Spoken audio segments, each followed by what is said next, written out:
What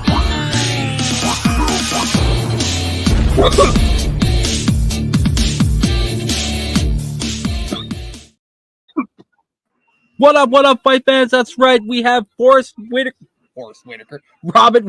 Whittaker versus Iran Mironov Fight Night with NextShift and NFL Reality Check. That was a mouthful. How you doing, my guy? What's up, buddy? Yo, I can tell we both haven't done this in a while. I like walked it through my head all before. I'm like, okay, this is how it's gonna go. Sounds perfect. All right. Walk into this, I'm like fumbling, stumbling. I'm like, yep, this is how it's gonna work. Perfect. Excuse me. But no, man, I'm doing great, dude. How you doing? It's a hot ass Saturday, man. Hope everyone's staying cool in their house. If not, definitely stay hydrated. It's definitely hot here in Pennsylvania, and I know it's hot everywhere across the United States. So hopefully everyone's doing good. Yeah, the heat up here is definitely, let's say it's rising because today it's before I came downstairs it was 25 by 10 o'clock this morning. So I was like, oh my god, like there's no shade. It's a warm one today. So I'm glad I'm downstairs. Excuse me, in the basement watching some UFC. So don't have to worry about that heat. But I think you might be outside. Am I correct? Oh, no. Mama didn't raise no dummy. I'm inside, bro. Good. I was going to say, if you were outside, make sure you're under some shade. Definitely. Daniel Barry Sports walks in and says, hey, everyone, happy Saturday. Happy Saturday to you, my guy. Yes, happy Saturday, bud. Sean, what's up, man? How's it going? I haven't seen you. I heard from you in a while. Hope you're doing well, my guy. How's it going, Sean? Looks like Johnny Walker versus Volkan Ozdemir is about to happen here soon. Volkan's nickname is No Time, as in no time to waste. He tries to get in there and finish the fight quick. If there's one thing that Johnny Walker does have that nobody wants is not a great chin. It's been tested many times, and he usually gets those chicken legs. So with Volkan's pressure and Johnny Walker's inability to keep his chin tucked sometimes could be an issue in this fight. But in his last few fights, Johnny Walker actually has been doing well in the not trying to take as much damage as possible while trying to inflict as much as possible on his opponents. Has himself a little bit of a fight win streak here. So I don't know who I'm taking in this one, but definitely it's going to be a banger. I know that one. Did I get his name wrong? No, it's AK. It's NFL Reality Check now. You got it right. No, you got my name right, bro. You don't even need to call me Reality Check. Everyone knows me as AK, so you got it. I don't know, man. I think I'm just gonna go with Whittaker because his name sounds cool. No. Don't know much about either of these guys. Like I said, man, I only started probably full-time watching 3 months ago. So these guys I haven't really seen fight that much. But I'm going to go with Johnny Walker on this one. Johnny Walker? Okay. Yeah. Okay, I was just making sure. Yeah, you're good, dude. You're good, Sean.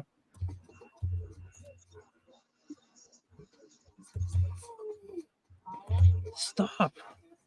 Touch, man. So how's your weekend going?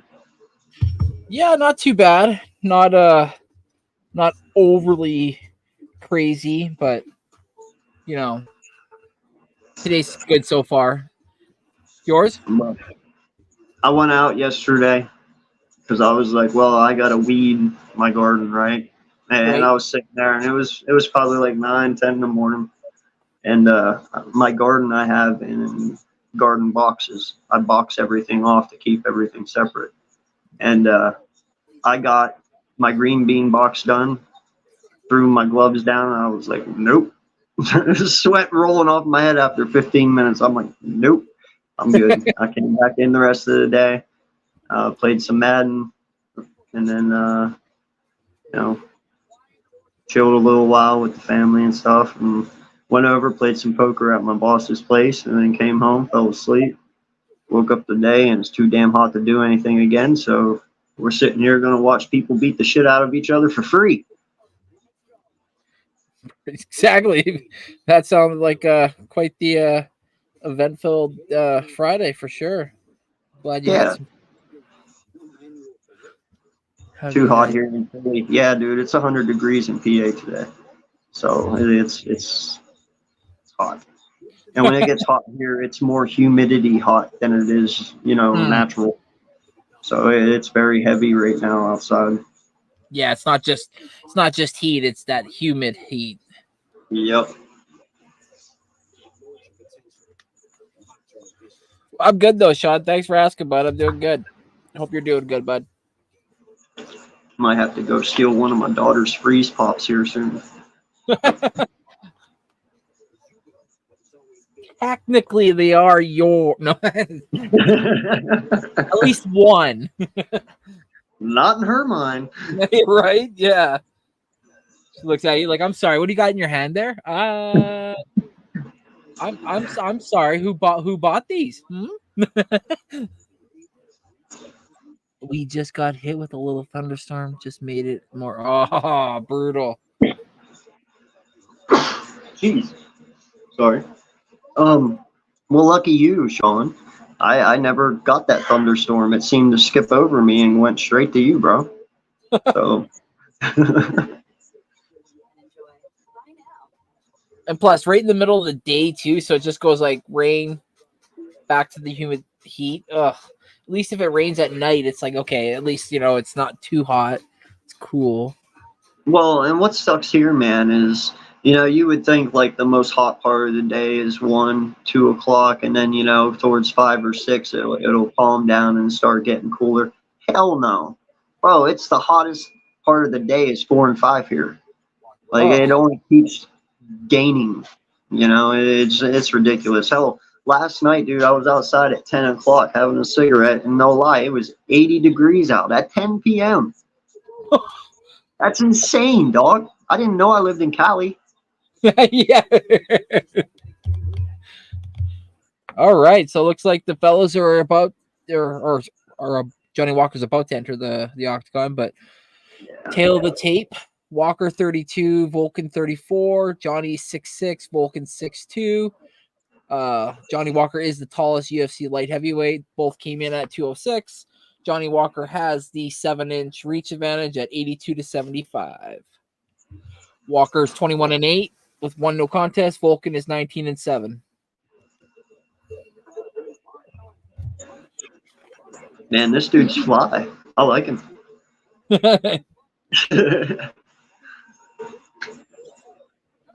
First time in Saudi Arabia, for anybody that's wondering. So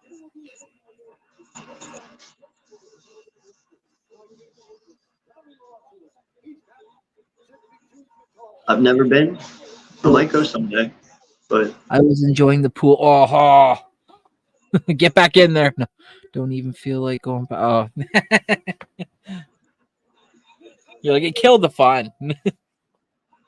not just that, man, but I feel him, bro. Like, it's like once you get out and you've dried off, I don't want to get back in and get wet again just to turn around and have to dry off again. You know what I mean? Facts. There's Johnny. Old boy Johnny Walker. He's fighting out of Dublin, Ireland.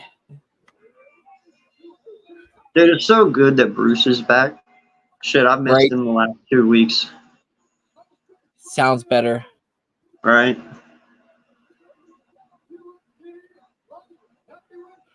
Dude, I hope I'm as hip and fly as him when I'm his age. Facts, right? Those suits. God damn. Oh, great. It's Jason Herzog.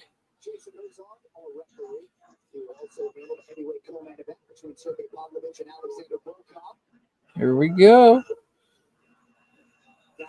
Dude, I wonder if Vulcan actually does like the V, from Star Trek, is like piece to the Yeah. The Vulcan V.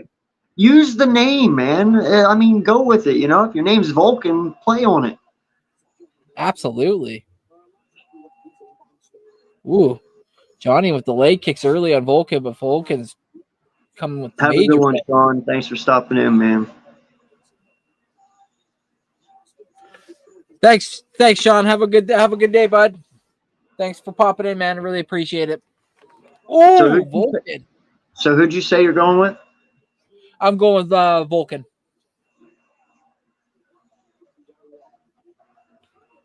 Going with the red, or I guess One the of blue. us is gonna be wrong.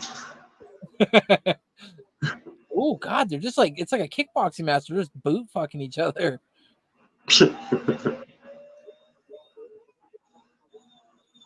Oh. Oh, Walker tried to lean in with a fake jab elbow punch. Corners are both yelling, patience, patience. Both men.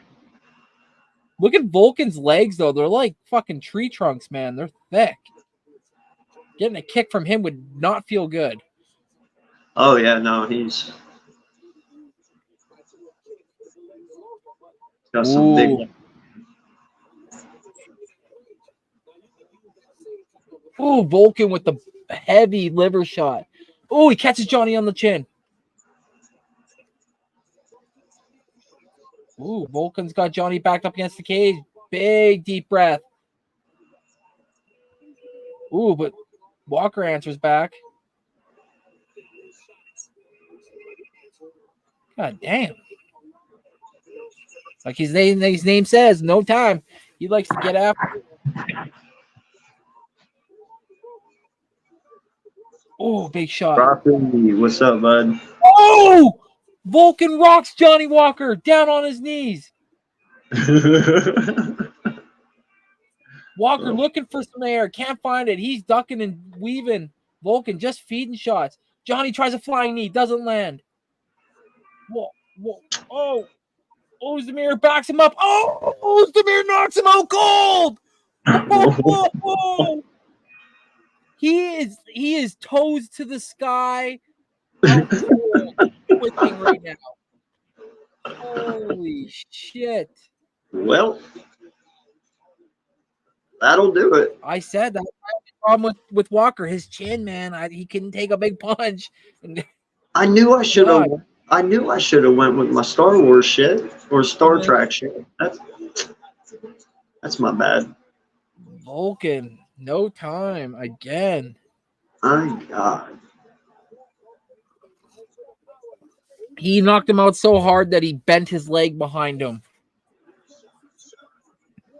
Those knockouts are nuts to me because it's like you lost all control of your body functions. You probably shit yourself. Yeah. Oh, yeah. That's why I never wear white pants, bro. Right? Oh, wow.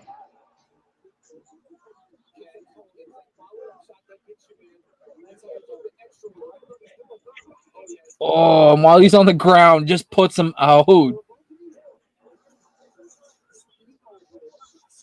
Holy shit. What's up, El Capitan? And like Vulcan does, points to his wrist. No time. I remember when Vulcan Ozdemir first broke into the UFC, he was on like a 7 or 8 fight win streak where he was like literally just going dusting dudes in like first like 2.5, 3 minutes of the fight. Like, and it was like, holy shit, like this guy's going to get a title fight and like be the champ. And like, how's anybody going to stop him? And then finally somebody that was a good counter striker faced him. And every time he tried to come forward, somebody would counter strike him and catch him with something. And he got knocked out. And then he kind of fell out of the rankings. But he keeps fighting like this. He's going to be right back at the top in no time. Right? Nah, man, you know, that's what I love about this sport, bro. It does not matter who you are. It does not matter what you look like, nationality, fight style. Bro, this is the second time in, I think, 3 weeks now where I've sat there and I was like, man, I feel really good about this guy, you know, coming in and stuff. And then, dude, what was it, 2 weeks ago? I forget what his name was. He got knocked out in the first 20 seconds. We were talking about it last week, remember? Yeah, I forget. Yeah, and he got knocked out in the first 20 seconds. I'm like, holy shit, I was so far off. Like, well, that kind of felt that way with this one. It's like, yeah, it probably should have been a little better than what it was, but, sometimes you just ain't got it. Yeah, that was Zachary Reese knocking out Julian Marquez. Yeah. That was crazy. I didn't see that 20 coming. seconds. 20 seconds. 20 seconds, because the other guy was much bigger than him. And I was like, ooh, that's no, dude. Size does not matter. Nothing, bro. It's crazy. I love it. You know what? It's crazy. And I've been watching UFC since 2000. I think 2002, 2003. It doesn't matter the size of your muscles. It's how strong is your chin. Yep. Are you able to take a shot? If that's okay, then how good is your body cardio? Do you have enough to be able to withstand taking liver shots? Because I've seen guys drop to their knees taking a liver shot. So right. It's like like you said, it doesn't matter. And then the cool part about what I love about the UFC, the facets I love, is the kicking, the elbows. So it's like like you couldn't see it coming, flying knees. And then on top of it, there's the submission part of the game that I at first wasn't a big fan of when I first started watching UFC because I didn't understand it. But then the more I understood it, the more I actually became a big fan of it. Yeah, no, man. I told you I have watched. I mean, hell, I was watching the night Anderson Silva snapped his leg in half when he threw that kick. Remember that? Yeah, and I was like, yo, that's fucking amazing. Like, what other sport can you see that shit? Like these guys are phenomenal athletes, and they deserve all the credit in the world, man. Like some of the shit they put their bodies through, it's ridiculous. But like I said, man, there is no favors here, and that's what I love about it. It's everyone for themselves. And kind of ironic too, hey, that Anderson Silva breaks his leg on Chris Weidman, and Chris Weidman breaks his leg twice. Right? Yeah. Almost it was like a curse. It was like karma's a bitch. That's why anytime I see someone throw a kick, like for me, it's not so much the kick where I'm like, oh, it's okay. Let me see that leg go back because I want to see if this leg's gonna be straight or if he's gonna be accordioning it. Right? No, man. I listen. Every time someone throws a kick, ever since that Silva leg break, dude, I'm always watching. I'm always, because I'm like, bro, it's coming again. Someone's going to kick someone. They're going to check it, and they're going to be like, oh, yeah. That felt weird. That's not supposed to happen. And that's literally, dude, I remember he even planted his foot not knowing it, and then when he realized it, you remember that shit, dude? That was gruesome, man. Oh, fucking gruesome. And like, and then even like when it happened with Connor, and like he kicked Poirier, and then he went step back, and then it just like the pain that someone would go through, but the fact that his adrenaline was probably just rearing, it boggles my mind, because like Connor said in an interview afterwards, it wasn't the pain at first that hurt, it was afterwards when my adrenaline finally had a chance to calm down and I had to leave the arena and try to like get to places. He's like, just the slightest little touch, it hurt. I was like, oh fuck. Oh yeah, I believe it, man. I do. So for any of you out there who just got there, appreciate you guys for stopping in. Shout out to the 24 in here. Thank you all so much. Please hit that like button. If you like the content, please subscribe to me and my boy NextShift Randy. We hope to be doing these every Saturday now. We both love UFC and we both like watching it, so we figured we might as well stream it. The first fight's already over, and Vulcan wins with a vicious knockout. Vicious, straight vicious, like stone cold vicious. So we're just waiting for the second fight to start here. Appreciate you guys. Yeah, and a cool little nugget about the second fight that's about to happen. Shapir Magomedov is blind in one eye. No shit. Yeah, the guy with the red beard. He's blind in one eye, but fucking he is such a good fighter. Such a good fighter. I But don't know. In certain ways, that could actually be a positive, right? right? Like I know there's Because if you negatives. can't see it coming, you're not gonna, I don't know. Never mind. Doesn't matter. But speaking of good fights, next Saturday, June 29th, UFC 303, Pereira versus Prochazka 2. We get to see that happen again. That's going to be nice. Yep. And then we get Brian Ortega versus Diego Lopes. I like Diego Lopes a lot. He's a I young, like Ortega. upcoming featherweight, but I also love Ortega. So it's like, Yeah. where do you go there?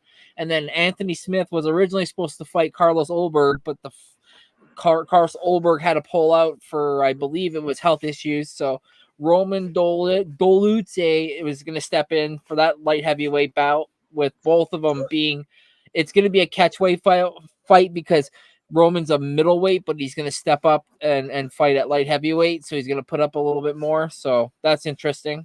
And then the fourth fight, Maria Bueno Silva versus Macy Chiasson. It's been a minute since I've seen Chiasson fight, so that's going to be a real good fight. And then obviously the fight that everybody wants to see, the one that starts off the UFC 303 pay-per-view card, Ian Machado Gary versus Michael the Venom Page. So it should be an absolute banger of a card. Hopefully everyone stays healthy and we don't have any issues when it comes to cutting weight, because that's always the Achilles heel sometimes too, is especially when somebody's trying to step in on a fight. They're obviously either trying to make weight or trying to gain weight. So it should be interesting. Oh yeah. No, man. I'm looking forward to next weekend as well. Hey, listen, I got to get your take on it real quick before this next fight starts. How do you feel about McGregor back now? Yeah, like knowing that he pulled out of this fight, that's why it's now not Chandler and him, it's Prochazka versus Pereira. Finding out it's because he broke his toe. It's like there's a lot of people mocking him, obviously online, and a lot of them are UFC fighters saying, you don't need to fight with you can fight with a broken toe, and it's like, I had a hard time once I broke my toe. I had a hard time fucking walking sometimes because it's like, you don't realize what your feet touch and how often you touch things with your feet. So I don't know. I'm not in the fight game because these men are different. What these guys do to each other in a fight ring is not like most people in the streets. Like, you might be done in the street, but until, you tap like either because you're done, those dudes are going to finish people until they're out cold or broken limbs. So I don't know. But I wanted to see it because I am a McGregor fan. So you? I just, how many times has he backed out of a fight now? Oh, this is now at the third time? It's been a couple, right? Now I get sometimes you have issues, but man, they've had a while this fight. I get it, man, but what are you gonna do in the middle of a fight when you break your toe? Are you gonna be like, I can't fight anymore and just give them a win? You know what I mean? Right. Like, the last thing you're gonna be worried about while you're fighting is your broken fucking toe. Yes. I'm just saying, man, because your face is there, your body's there, like. I don't know, man. I find it a little bullshit. I do like McGregor too. I just feel like backing out that close to a fight is just. I mean, dude, if you broke your wrist, you broke 3 fingers in your hand. That's one thing, but what toe was it? Did he say? Did he specify? Was it a big toe? Was it a small toe? Was it a middle toe? I never got a chance to like read up on whether or not it was what toe it was, but from the text or from the tweets that I read from the other fighters, it sounds like it was like the pinky. Oh, then shit, dude. Come on. Like, what are you expecting? Someone's going to come up and Kung Fu Panda you and grab your pinky and be like, skadoosh? Like, fuck out of here, bro. Someone's going to go to toe ankle or go ankle lock you and be like, I got your pinky now, bitch. And then bend it back and forth. I can't, man. No, I'm sorry. It is what let's it say is, for bro. hypothetical, okay, let's say for hypothetical, it was the big toe. Would that change anything? I mean, listen, when you're throwing a kick, I would assume the big toe would definitely be a lot more painful, Right. if that was broken. Um, in all honesty, bro, I'm sorry, I'd just not kick with that foot. You know what I Right. mean? Just keep that foot go. Well, I don't know what even foot it was on, so it either change to a southpaw or traditional, whichever foot it is, but protected. But I just I can't see myself canceling a fight because I broke my toe. Right. No, I I know. mean, I hell, agree. dude, we give football players shit because they won't play games with turf toe. Yeah. It's like, are you shitting me, bro? What did Walter Payton and Barry Sanders and them do back in the day? They wrapped that shit up and they kept playing. You know what I mean? So I don't know, man. I don't know. What's up, ER? Thanks for popping in, bud, on the Facebook side. Appreciate it. Yes, sir. What's good? I mean, Icky chat. joke. There's 28 of you in here. Am I being too harsh on the guy about it? Like, I'm okay to take some criticism. I don't feel like I'm being harsh. Like I said, if it was a wrist or fingers, or something of significant, that's something. But I don't know, just man, a toe just seems a little, A I little don't know. much. Yeah, just a little bit. I don't know. Yeah, if like you had like an AC joint problem where it's like you can't literally throw a punch or whatever, yeah, I could see why you're pulling out of the fight because you need to punch in a fight in order to win and you need your full arsenal. But a toe, it's like Or I don't sprain know. your ankle. You need to be able to stand. You sprain your ankle, you can't stand it. You're already like 50% in because you can put someone in an ankle lock and it's over instantly. So I even get ankles. You know what I mean? But come on, bro. Toe. Well, Fuck. you've said yourself here that you're a little bit new to the UFC, but I'm sure you've either heard or saw or read about ex fighters that have been given opportunities that normally they never thought they were going to be given, Mm-hmm. and uh, it comes out afterwards that they're like, "Oh yeah, I had X, Y, and Z injury during training camp, but I didn't want to pull out because the opportunity was too big." And blah blah this blah blah that. I think because McGregor's got to the point now where he's quote unquote got so much money, I don't think he cares as much if he's got to pull out of a fight card because to him Yeah. that just means that he's he's like whatever, like on to the next And kind of thing. what you're saying is like pretty much he has nothing left to prove to anyone. Yeah, Like, yeah, I get it, man. It's just you don't want to do it too many times, bro, or you start ruining your legacy. exactly. And like when you said like he hadn't done it or he's done this in the past, it's like the last time he was avoiding USADA and there was a lot of people putting out there. Did you see how big he was? Maybe Yeah. he was on a little bit of something like some juice to get Mm-hmm. bigger.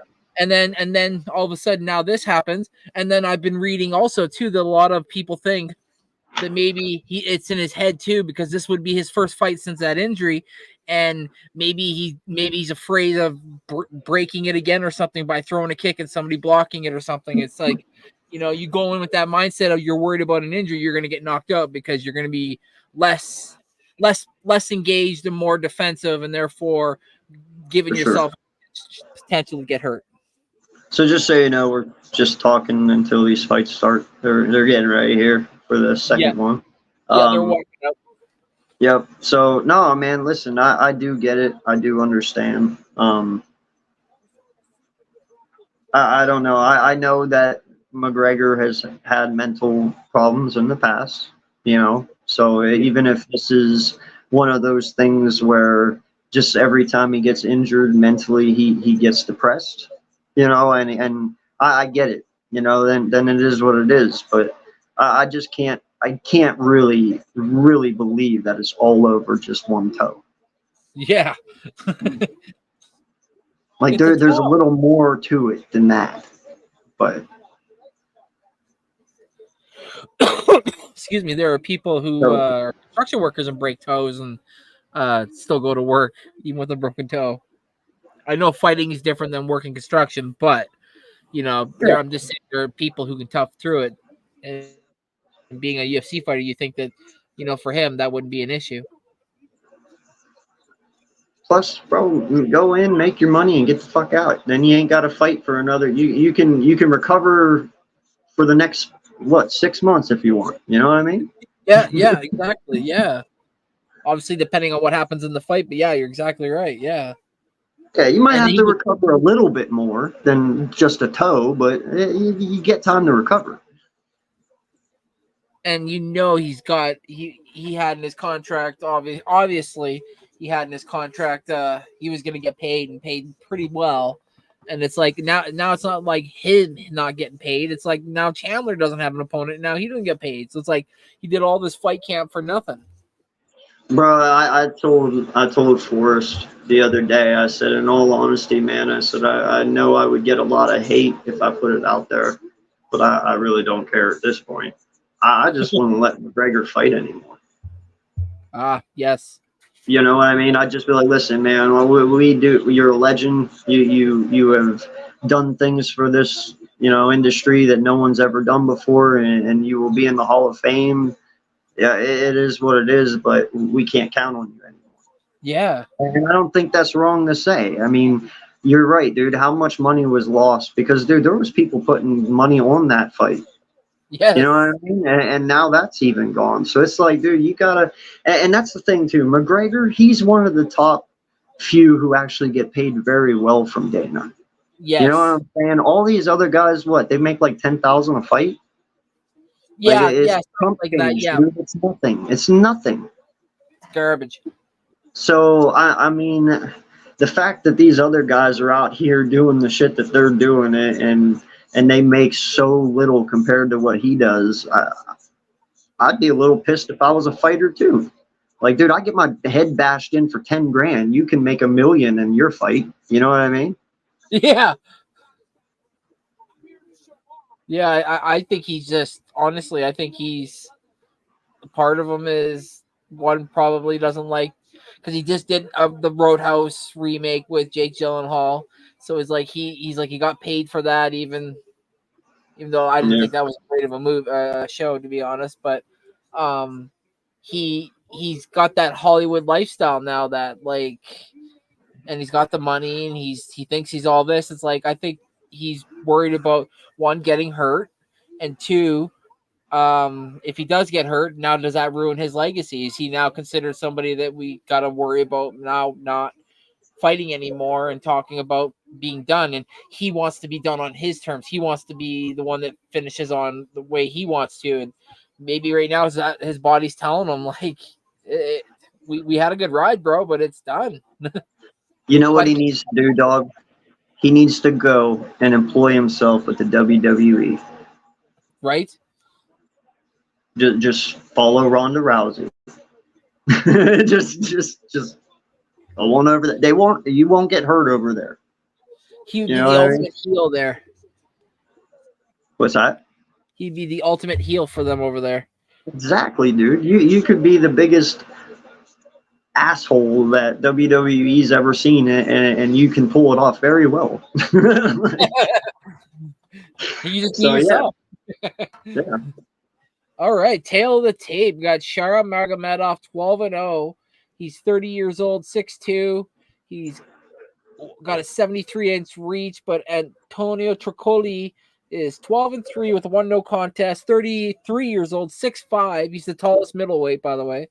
Has an 80-inch reach, so 7 inches on the 12-0 Dagestani Russian, who is blind, by the way, and I believe it's his left eye. Yes. Well, it's left to us. It would be right to him, right? Right, exactly, yeah. His right or left, because we're staring back at him. Never mind. You get it. It's crazy, though, that he's... And he's undefeated. He's 12-0, so... I'm so jealous of his beard. His is just a little longer than mine, but I'm still jelly. Right. I wish I could get mine to lay that way. Yeah, just flow perfectly like that, right? But it doesn't work that way. It's got the genes, the red genes.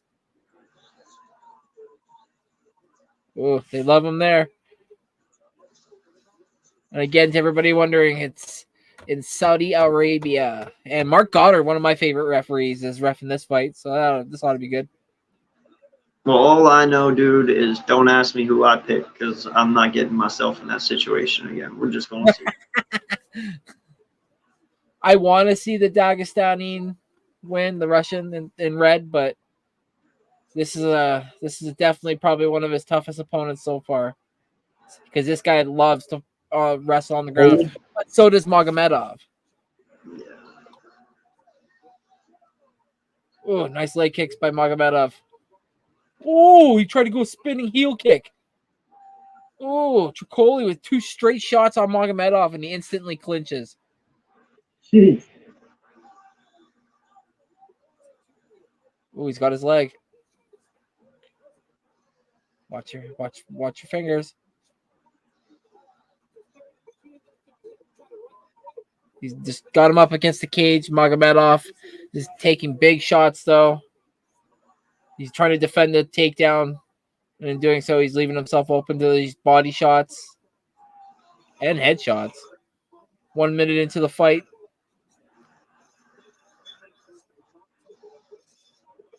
Got his leg locked. He's trying to keep him at bay, but like I said, this is definitely Magomedov's toughest opponent, probably to date. Oh, he's got both hands clasped behind Magomedov. He's about to take him to the ground. He's pretty red in the spot where he was taking body shots, so already. But Magomedov is defending the takedown pretty well, returning some shots of his own.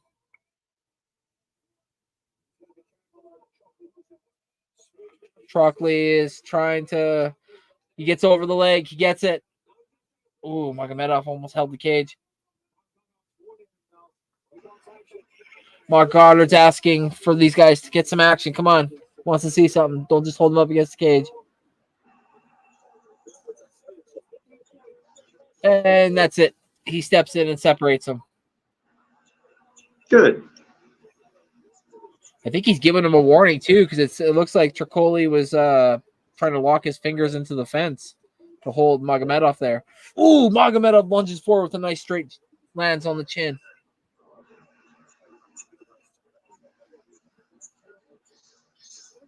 One eye. I don't know how the hell he's doing this. I have trouble with 2. Right? 2:28 left in the first. Ooh. Nice kick. Just about caught him on the chin. Magomedov is definitely an all-around fighter. Denied the takedown, but he got no advance whatsoever.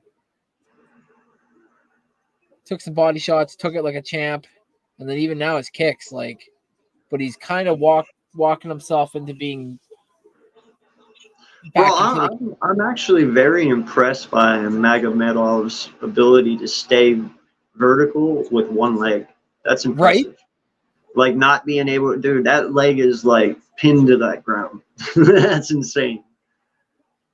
And not be gassed either. Like that one leg had to hold him up for the whole entire fight out that time there. Like, ooh. Oh, Magomedov lunged forward and Tricoli ducked under it and got him up against the cage again. And now he's on his one leg again.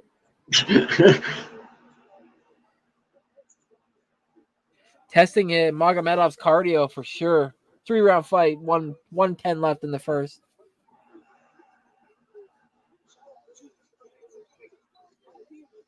Tricoli desperately trying to get him to the ground. He gets him down to one knee, but Magomedov looks like he's about to pop right back up. Oh, he's grabbing his ankle. Smart.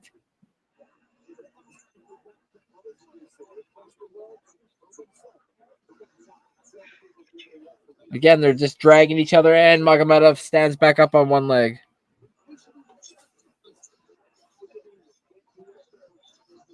Oh, knee to the gut.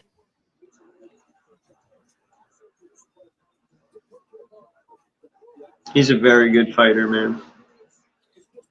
Magomedov? Yeah. What's up, Jerry?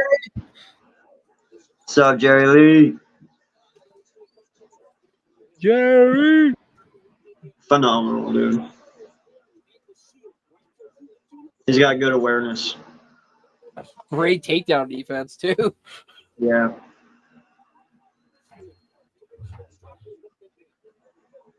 Now he's just feeding them shots, staring at the ref.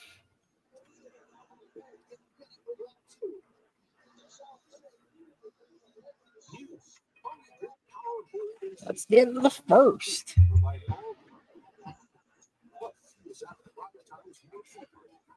Battle. Is that code?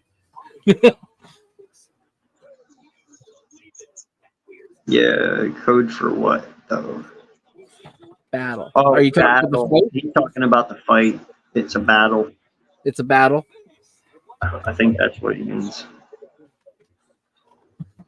I'm pretty sure he's watching it.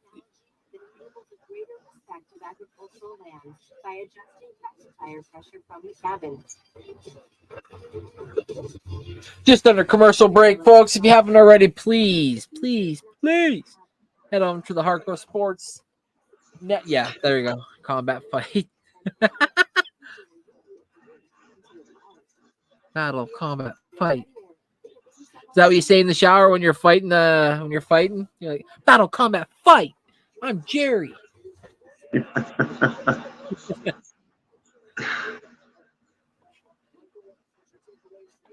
All right, they touch gloves. Oh, nice side kick by Magomedov to the gut of Tricoli. But he keeps backing himself up to the cage, and he's just gonna get clinched again. Keep moving off, bro. My God, Tricoli's corner. Every time he like touches him, they're like, "Yeah, good."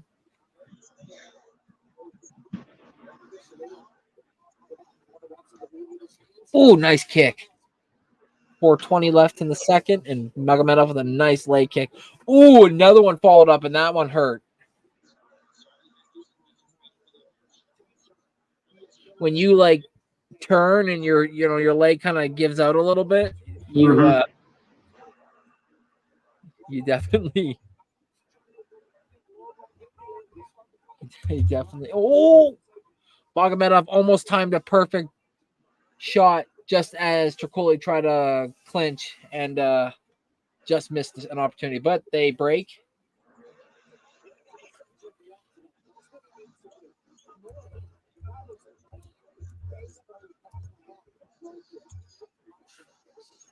Calf kicks are, tell me about it. Probably can't fucking walk for like a week. Like when these guys get booted and boot fucked and stuff, and like the chest and the gut area and stuff, like I bet you, like they don't talk about it, but I bet you they piss blood. Like they straight up just like, oh, going to the blood bank. Nah, man, I sit here and watch these fights all the time, and my thing. Oh, he did it again. Sorry, go ahead. No, my thing is, I don't know if I could ever kick somebody that many times, bro. Like, I drop something on my foot, that shit hurts instantly. You know what I mean? Like, the last thing I'm going to do is abuse the shit out of my foot on your calf. Like, it just seems painful just for me, you know? Right? Let alone, like, some of these guys that when they do it, like, and this isn't like a diss or, oh, Magomedov with a nice 2-punch combo. But when they get these like smaller dudes that don't have as much like meat on them and stuff, you're like kicking bone. It's just straight bone on bone at this point. I dropped my rim on my toe about a year and a half ago. Mm-hmm. I split my toe like in quarter, like it's split in half. I couldn't walk. I couldn't walk. Yeah. Like I know that's a little bit different, but it's like I've seen fights where guys have split their toes open and stuff because they've kicked so much. Yeah. And like the doctor will look at it and be like, it's up to you. And they're like, yeah, go. Like leave me alone. Let's go. Let's finish this. It's like I'm like, no, I'm done. Like it's over. Like this shit's fucking stinging. Yeah. Like, I feel woozy. Like, it's like, what the hell? But these guys are different. Like, I know I would sit here and talk like, oh, I get in there and I do this and I do that, blah, blah, blah. But it's like, in all honesty, I get in there, I take one fucking leg kick, I look at the guy across to start crying, going, why would you kick me so fucking hard, dude? like take it easy. Like, we're just making Why some would you do that to me? I have a family. It's like, I understand you're young, but you know, I gotta go somewhere tomorrow. It's like I am a married man. yeah. Ooh, Magomedov grabbed the cage. Oh shit. Uh-oh. Can't be doing that. No, I think he was about to be taken down too. I just missed it. I was Link. I'm not sure who Snack is.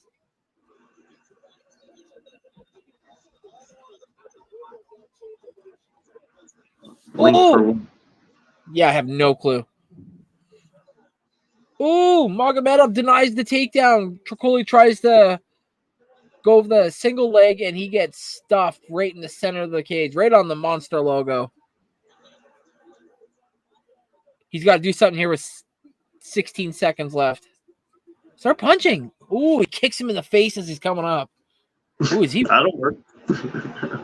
Totally tired. He looks tired and like kind of woozy and like a little lethargic looking.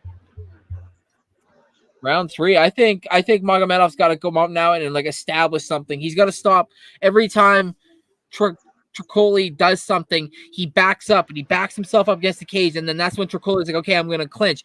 Magomedov needs to come out and be the guy to lead the aggression. He needs to be the guy that's going to lead by example, because from the looks of it, with all the grappling, now Triccoli's exhausted, I feel like. So now it's time for Magomedov to put his foot on his throat and finish this fight.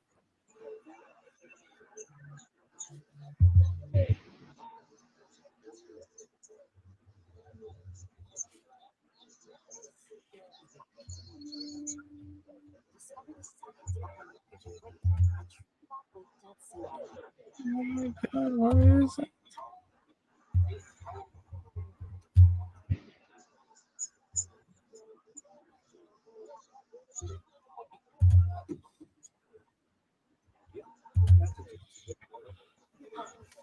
Sorry, Snack. We didn't up the link, bro. Save $10 on UFC 303 with ESPN Plus. Nah. I don't need that. When it's $80, it's like, you know, can I save a little more? Can I save like $50? And they hug in the center. Come on. Go, get at him. There we go. Nice side kick. Oh, he kicks him in the freaking head. Now a calf kick. Right behind, he kicks you right behind the knee. Like, you got to bend. Like, you got to walk in the morning to take a piss. Like, yeah, no, that's what about using number 2? Like, you got to bend your knees. Like, oh my God. Magomedov is, he gets pressure and then he stops for a minute. Like, he could finish Triccoli, I feel like. Oh, he ran at him and kicked him. Oh my goodness. I think Magomedov's got this fight so far. oh yeah, so far. Oh, Because all the other guy has done is just keep him leaned up against the cage. yeah. And not done anything with it either. Yeah, no, I don't like fighting like that, bro. I hate dudes who pin people against the cage and hold them there for 2 minutes. And it's like, bro, you're trying to win cheaply, and that's screwy. I don't like that. Yeah, facts. Ooh, at 339, Magomedov with a nice 2-punch combo.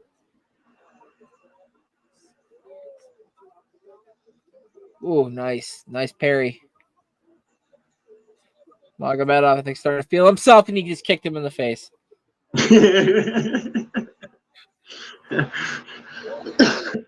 Triccoli's shots are labored. He went to throw a punch, and, like, even I would have been able to parry that. Like he's exhausted. He's got no game right now. He could barely stand. If Magomedov just added a little bit of gas and wanted to finish this guy with 3 minutes left, he could. He needs to have a little bit more urgency in his game, Magomedov. But so far, good job on him. See, dude, that's why I couldn't do this shit right here, man. Fucking, if he would ever kick me in the face like that, bro. Or knee you like you just did? I would go berserk mode, especially if he didn't knock me out. I'd be like, bro, you just kicked me in the face? All right. And you know what I'm saying, bro? I just rage. I don't see how these guys can control their anger, because it's like, bro, if I got kicked in the face, like literally kicked in the face, you know what I'm saying? Like I'm going to fuck you up. Like, well, he just did all that and dropped him and won the fight. Right? Like, look at his chest, Magomedov. He's got like this like scratch scar thing. Like that myself, if I think alone would have been me tapping and been like, fuck, man, cut your nails. Fuck, you got me good. No, that was a good fight. Oh, he kneed him in the face. And then he just got him up the cage. Body shot. 2 down the middle. 1 more. And then a nice hook to finish the fight. And then Goddard's like, dude, you okay? I got to stop this. You good? Bro, what? I don't understand what Coley was doing anyway, bro. He literally, the third round was just standing there. He wasn't trying to move. He wasn't trying to do anything. It's like, how's this guy even here? I don't understand. Right? He's a good grappler, but he wasted all of his energy in the first 2 rounds trying to take somebody down that he could never get down. So rather than maybe go to plan B, he's like, I'm going to continue plan A, and he gassed himself. And then Magomedov obviously has a bigger gas tank and was able to, like I said, put his foot on his throat and finish the fight, and he did. That's insane, man. I just... Like, what the WTF, right? Well, like, no, literally, I sit here and I'm just trying to figure out, what the hell did you do the last 3 months training for this shit? Like, you know what I mean? Like, obviously, Mog was in doing his shit. He was conditioning, he was working out, he was, making sure he didn't run out of wind, and those Dagestani Russians, AK. Those Dagestani Russians, they're training with bears. No, I'm telling you. But what the fuck was the other Coley doing, bro? Were you just sitting playing Call of Duty all 3 months and not doing shit? Like, I don't understand, dude. He was training, but I think he was probably training stuff that he thought that he was going to be able to do once he got into the ground, versus like being like, maybe what if we can't get him to the ground? Like, what if there's a way, like, he has a way better takedown defense? Now, granted, obviously he did grab the fence on that one takedown, which maybe then would have changed a little bit of the outcome of this fight. That was the only one. That was the only one. But that's it, exactly. And that was like just chance too. Like, dude, you got dominated. This guy's not only blind, but he dominated you with one fucking leg. You know what I mean? Yeah. I don't understand. Like, what? I don't get it, dude. Some of these fighters, I really don't, man. I get it. Like, you have to train for scenarios that suit you, but don't you also have to train for alternate scenarios if something doesn't fucking work? Okay, I know you play UFC, the video game, right? Yeah. And when you play the video game, it even tells you, don't just strictly train striking because you can hurt yourself. So try other things so that you work on your all-around game. Exactly. I would assume that that's what fighters would do, like they would work on like stand-up. Then you'd work on maybe a little Muay Thai. Then you'd work on a little bit of like your kickboxing. Then you get to the ground. And then you'd obviously do that. But then you'd work on clinch. You'd work on, takedown defense and stuff. It's like, from no offense to a Coley, but what it looks like is he got cocky and was like, I'm going to be able to take this guy down, and when I do get him down, I'm going to showcase my skills. And it's like, but first you got to get him down. Yeah, it's like, if hypothetically you don't take him down, then what? Well, now you see what? Now you can see why some fighters only get 10K. Yeah, exactly. So listen, guys, the winner of this bout here was well, actually, it's yours. Go. Yeah, do it. Yeah. The Dagestani Russian finally does it. Magomedov takes out a Coley, and he drops him in the final round, able to finish the fight. improve his record to 13-0, the lucky 13-0. Like KK said, one eye, one leg, didn't matter. This man took care of the fight, did what he needed to win it, and he got the dub. Want to take a quick little commercial break, folks, until we get back from the other fight. So until then, just give us a few minutes. We'll be right back after these.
That's right. That's right. What up, everybody? That's right. This is the UFC Fight Night watch party.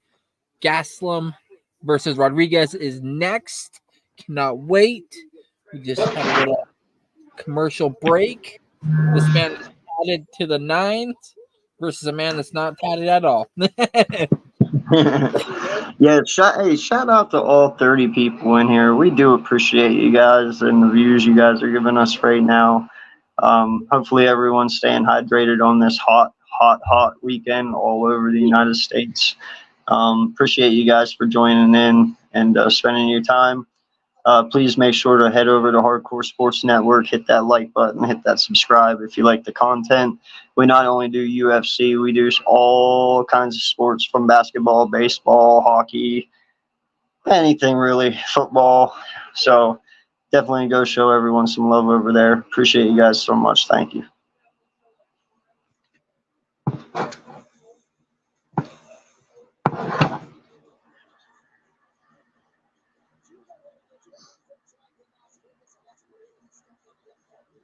Man, I can't wait for next Saturday.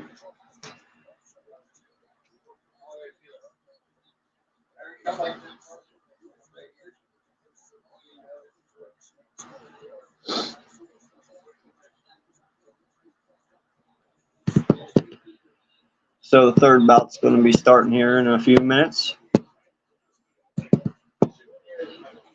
That's Gastelum and Rodriguez.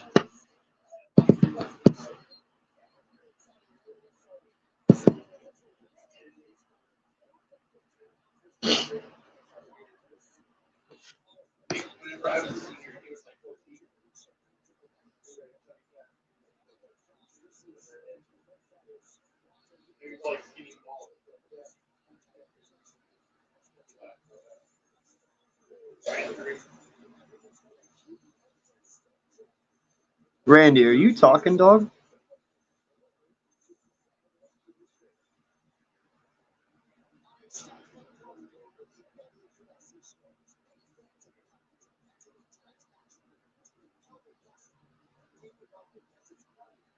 So might have a technical difficulty here.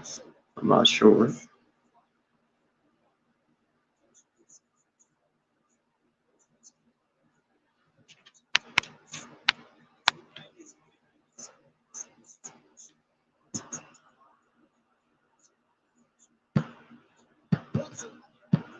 Randy, you there, buddy? I can't hear you. Yeah.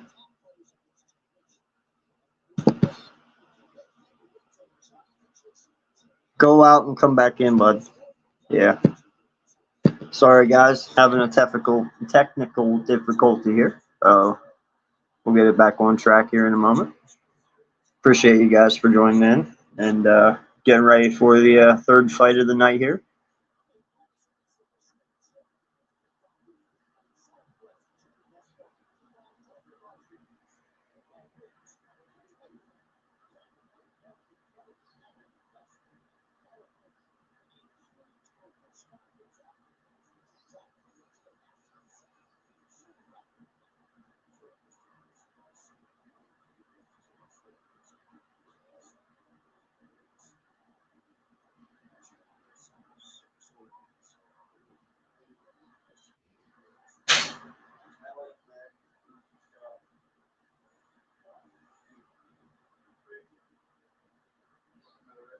Hello? Hello, hello.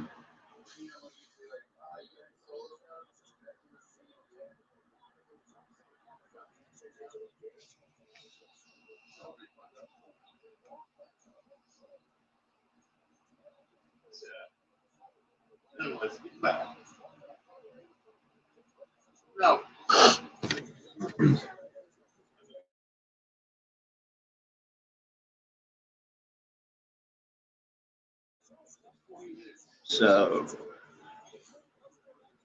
Daniel Rodriguez is walking in to the ring.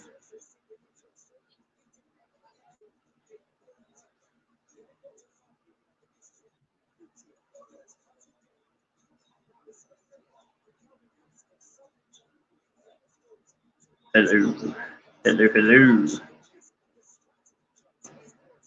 No, I can't. It has to do with your mic. It's not your computer or anything.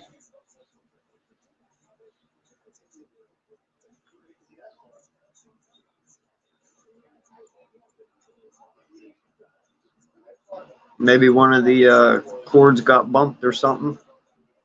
I'm not sure.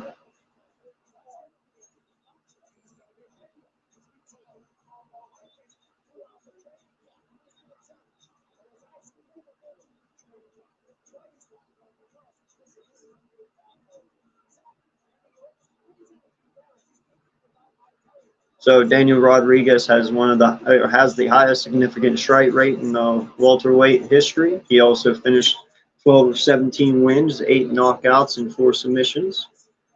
So definitely going to be looking for that knockout or submission here tonight.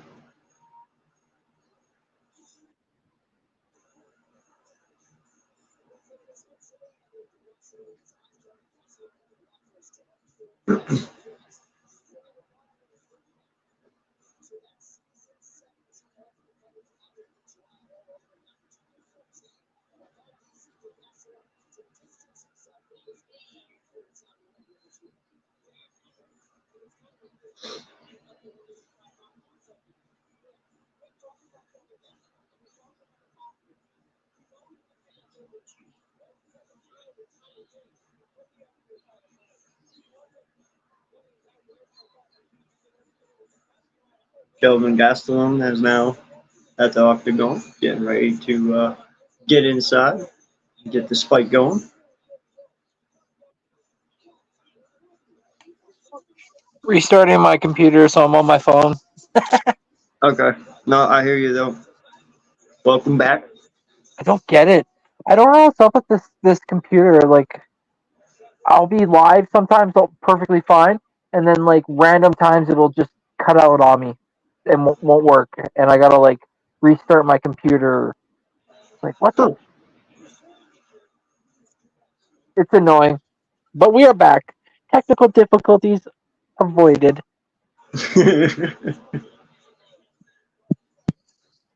But now they're introducing Gaslam and excuse me, Rodriguez.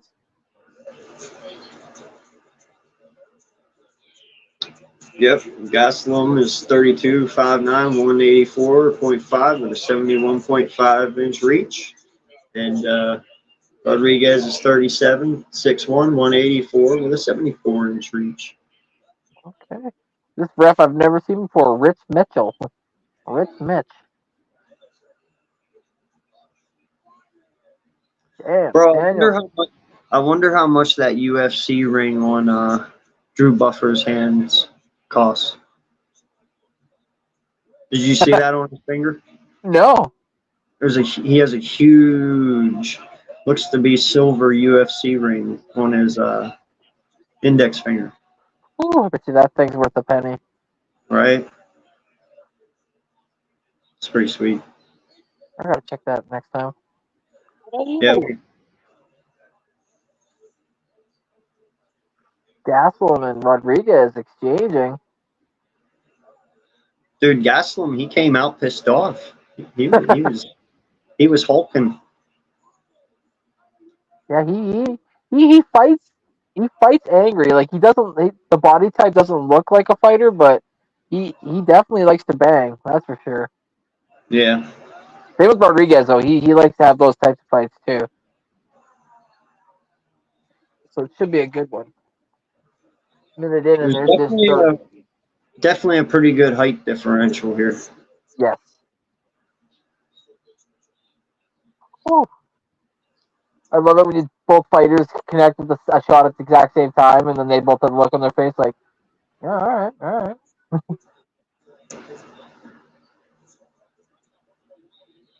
I remember when Rodriguez was in the UFC and didn't have a single chest or back tat. Now the man is just covered.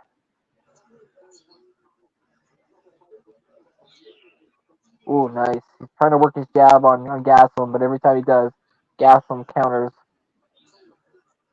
Man, he's a short, stocky little shit, man. Yes. Yes. And a good fighter too. I like Kevin Gaslam as a fighter.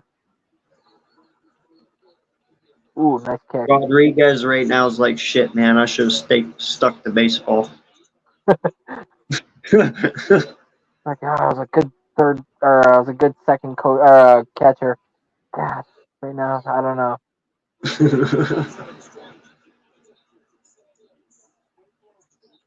Although, what is kind of neat is like at least as a UFC fighter, um, if if you can fight quite frequently without having to worry about injuries and healing up and whatnot, depending on your fight. Yeah. The travel you get, like right now they're in Saudi Arabia, so some of the sights they could see and whatnot would be pretty intense. Oh, heck yeah. Ooh, Gastelum, nice overhand. Rodriguez seems like he's on skates on back mode, as in back up. Gastelum's definitely controlling this fight.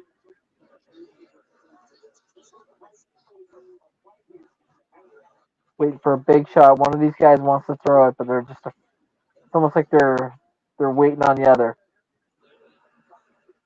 Oh, somebody's getting knocked out. The way these guys are throwing. Absolutely. And as we say that, watch head kick. Oh, what the? Ooh. Rodriguez, like they say, the worst shot to throw is one when you miss and then get hit with one because you're not expecting to be hit. Oh, fuck! They can exchange. Like he can throw it with ferocity, Mister Gaslam. Yeah. A fight in the phone booth type of guy. Now, see, this is the kind of fighting I respect, dude. You're not putting each other against the cage. You're throwing punches. Yeah, you're doing your part, and then vice versa, right? Yeah. It's entertaining, you know. Oh, body head by Rodriguez.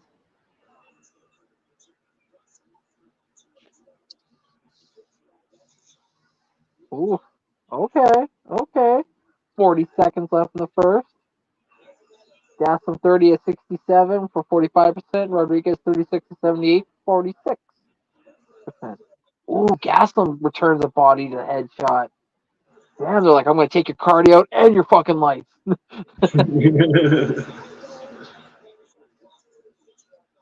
Rodriguez again backing up. But if you're backing up doesn't mean you can't be dangerous. I've seen many people put people out while backing up. But are they connecting like Gaslam is? Oh, here we go. 7 seconds. 5, 4. Oh, they stop. They exchange again. 1. Oh, damn! What a good first round. They Yes, they kind of sir. felt each other out, and then all of a sudden it was like, "Well, bam, go time!"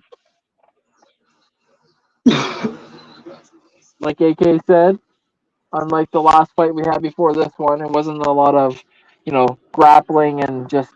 It seemed like almost using the cage as like a place to catch your breath and get some. I mean, I was also thinking too when I was off, maybe a Coley might even have been sick or something. Maybe he had a cold, but still, it's like, come on, bro. Yeah. But this fight, damn, I'm liking this fight. Hey, some people just come to fight. They Yes, come to do what they're supposed to do. yeah, yes, isn't that the truth? Some people just come to fight, and some people are born to fight, where other people are born to do the other stuff, the Right. grappling. It takes a special human being to get in there and punch the I mean, shit. don't get me wrong, man. I like submissions. I like, when they're Right. down there grappling and they're rolling around and they figure out how to get them locked in and they get it done. But, man, I'd rather see someone get punched or kicked in the face and be knocked out than someone be submitted. You know what I mean? That's cool, but I don't know, man. When you can kick someone just right in the face and some of the ways they're, I know it's morbid, but some of the ways their bodies just go limp and the facial expressions they make, it's quite entertaining and funny to us, because we're not the ones getting kicked in the face, but it's way more entertaining, man.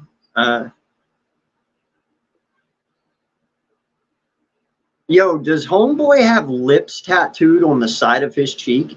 Did I Yes, see that correctly? Rodriguez. Yeah. Yo, dude needs to just stop with the tats. Is he running out of things to put on his body? At this point, Like, come on. Yo, too far. he's got lips tattooed. Yeah. Can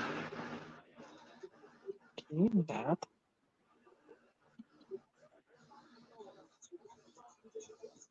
You know what he He's needs, trying dog? On his left side? He needs to put a fist print right on his jaw. That'd be a dope tattoo. Someone's like fighting him, like I'm gonna fucking hit Just that. hit me right here. This is where you hit. Not here or here, right here. It says it's connected, but I don't know if it is. Well, these guys definitely came out to swim. That's good.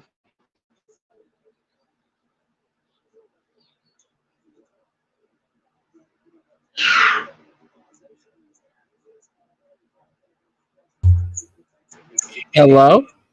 Hello? It works. So get rid of this one. Yay, it's back. All right. That's what I mean. See, it's weird. Oh, now we got some ground play. Hey, you see, I'm okay with that because they threw their punches they were supposed to throw. So if you want to take it to the ground a little bit, do it. I was just surprised. I turned around, I look over, I'm like, oh, what the hell? They're on the ground? Someone get knocked? But look at that. It just gets right back up like it was nothing. Although Rodriguez looks a little tired, he's kind of got the mouth open and definitely breathing heavy.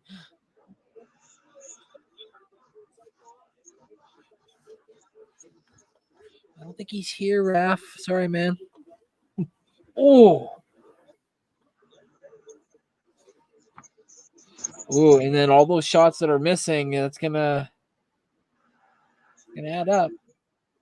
Oh, fuck. Yeah. Never mind. Oh.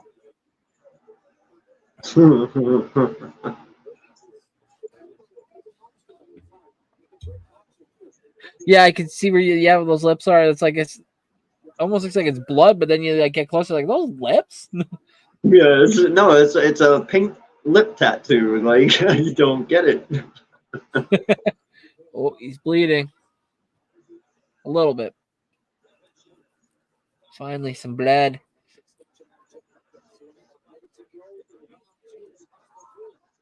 Oh, nice leg kick followed by a nice right hook. Oh, fuck. Rodriguez is like, listen, I don't fucking care. Baseball bat or gloves, I'm not going out. Yeah, no, he's both doing a really nice job. Ooh, Rodriguez is starting to swell up Gaslam's eye there a little bit. If you can see, it's starting to get a little bit of a knot. I think Rodriguez is bleeding from the nose because there's blood on his shorts, but Gaslam's not bleeding, so it's definitely his own. 14 seconds left in the second. Ooh, and Rodriguez catches him with one. It's only a matter of time as many times as they hit each other. Yes. Oh, Gaslam goes for a single leg and takes him down just at the end of the round, just to get a takedown before the end. That was smart. Good on him. Get a takedown mark.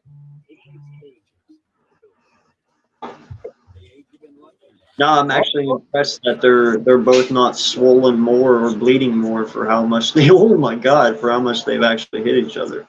Absolutely, yeah. It's like, what the hell? Expected a little bit like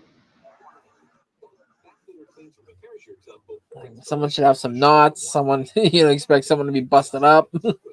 Yeah, no, they can definitely absorb some punches. That's for sure. Absolutely. Rodriguez balding a little bit on top, but just shave the head.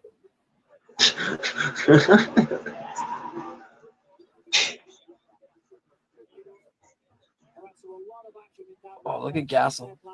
Boom, body shot. Boom, body shot. But then he takes a shot from Rodriguez.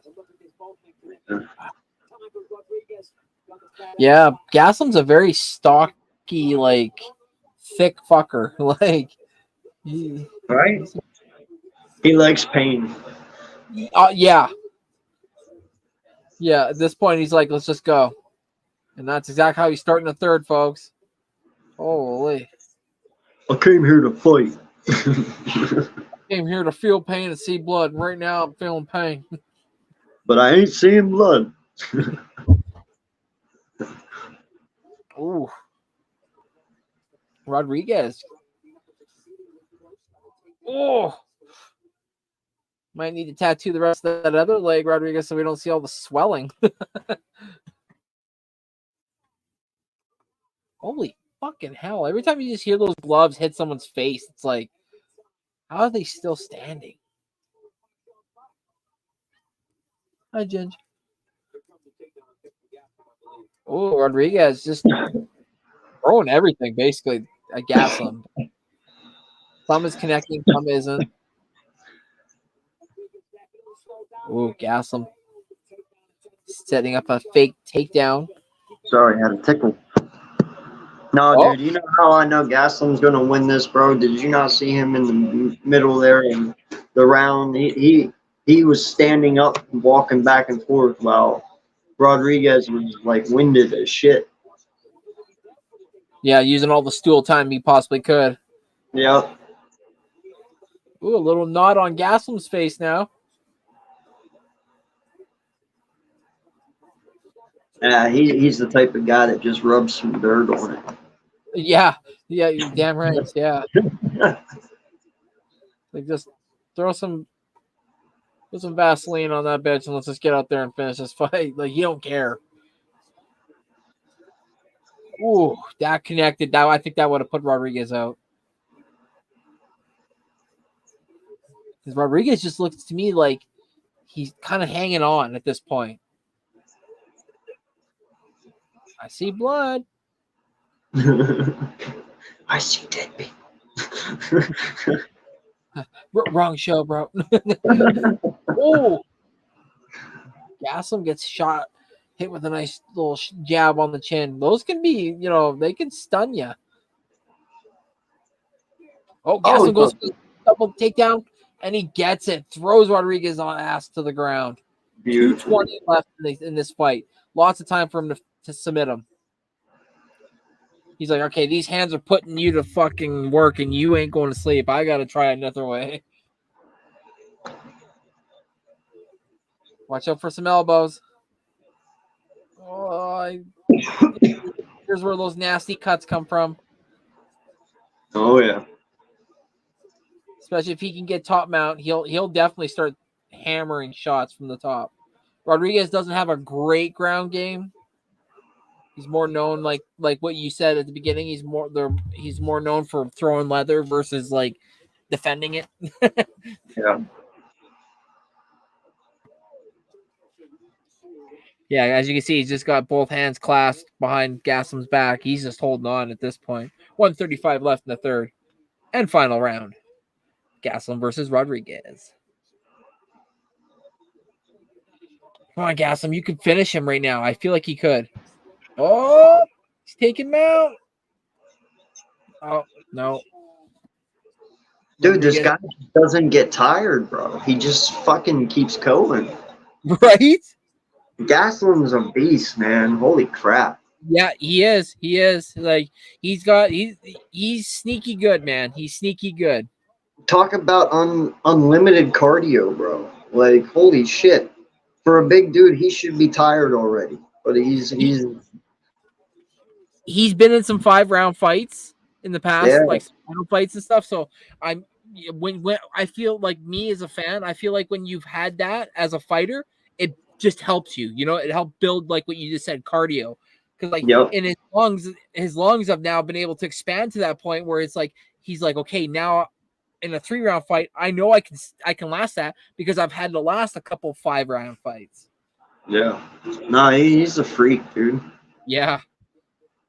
Oh, nice elbow. And again, Gaslam takes down Rodriguez after they got up to their feet. 18 seconds left.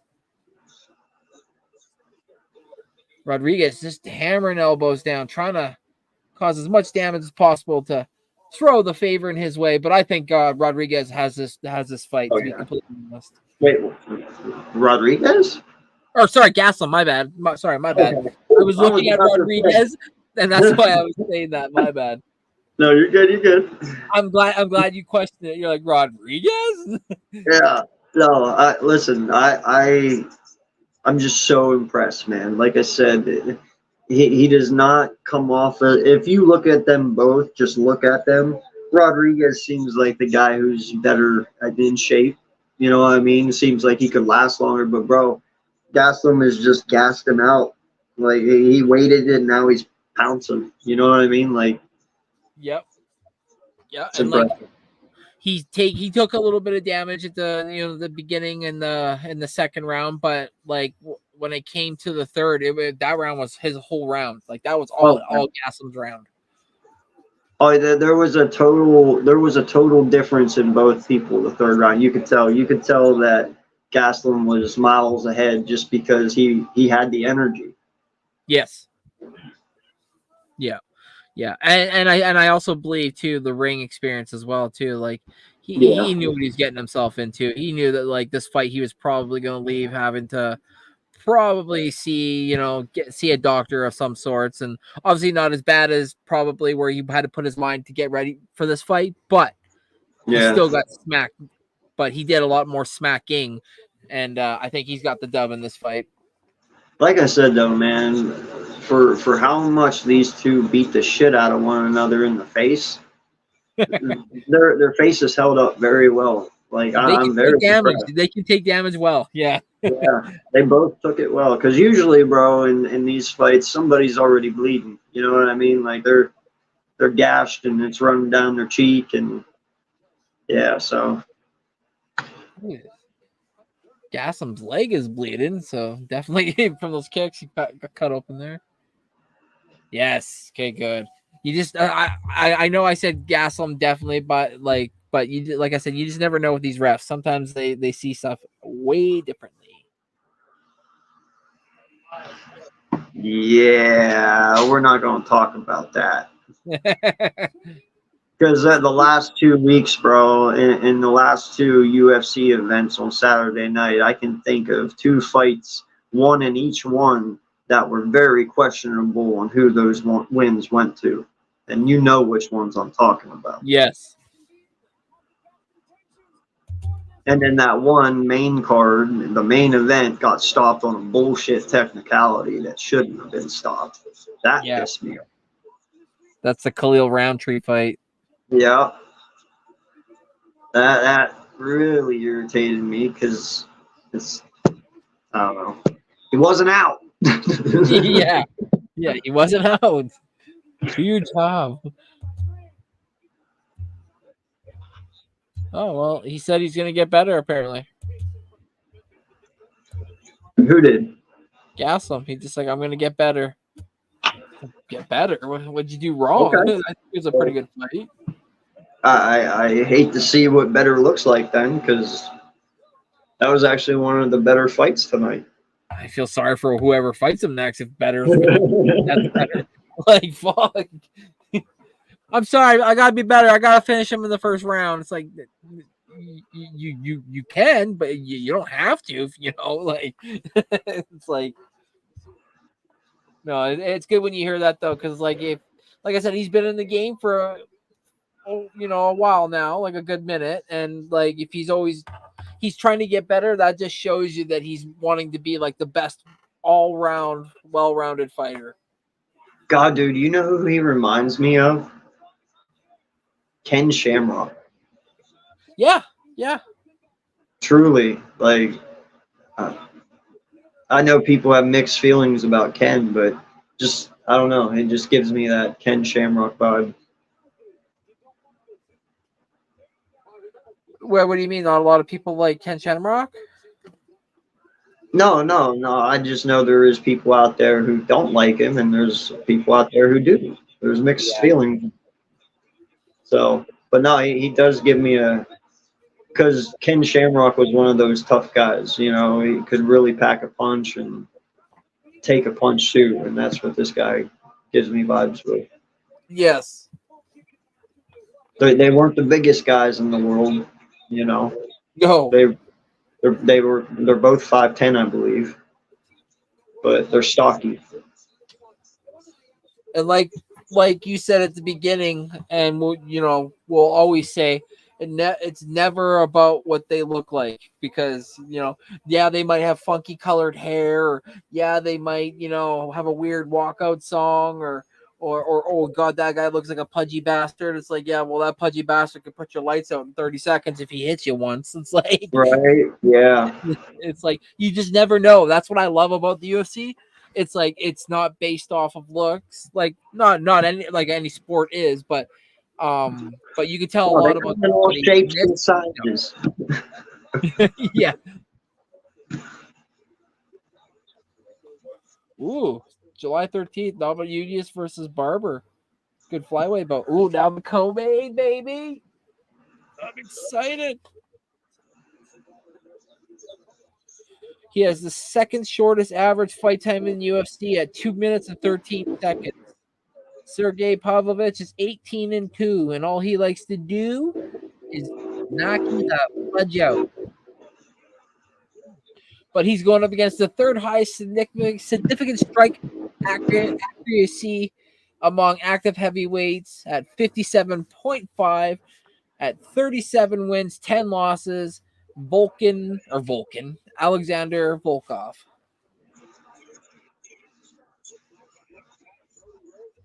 And now they're showing that, whoa. Oh, yeah, they're partners now. I keep forgetting that WWE and the UFC are partners now.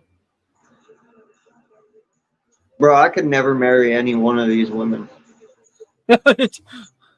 I can't be married to a woman who could kick my ass. You know what I mean? Like, straight up. These women are crazy. Just put you in a fucking chokehold, and you're like, hey, whoa, chill, easy. Like, I divorce you. what's wrong with you? When you put me in that knee lock, I think you really fucking tore something. I'm done. I'm done being your test dummy. Right? No, just don't get any closer to me, okay? I don't want to get hurt. Honey, you're cooking dinner tonight. No, baby, you got it. What? Oh, yeah, I got it. You're right. Yeah, I got everything. I got it all. I got your bath being drawn. I got the clothes are folding themselves. I can't believe it.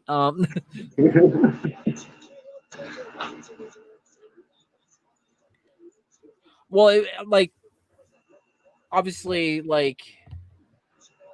strength is what it is, but it's like still, like, these women, I know for a fucking fact, me, you, Coach Ed, Blaze, like, if any of us ever met any of these women in real life and they hit us as hard as they wanted to, I'm pretty sure they probably put us out. Oh yeah, no, listen, I'm not afraid. I'm man enough to sit here and admit it. Yeah, same. First Like, I would never hit a woman. I mean, nope. now listen, Same. I know saying that's really crazy, because if one of those hit me, you're going to sit there and say you wouldn't hit them back. No, because I probably won't ever get to hit them back. You know, so yeah, no, it's okay. Yeah. Folks, yeah.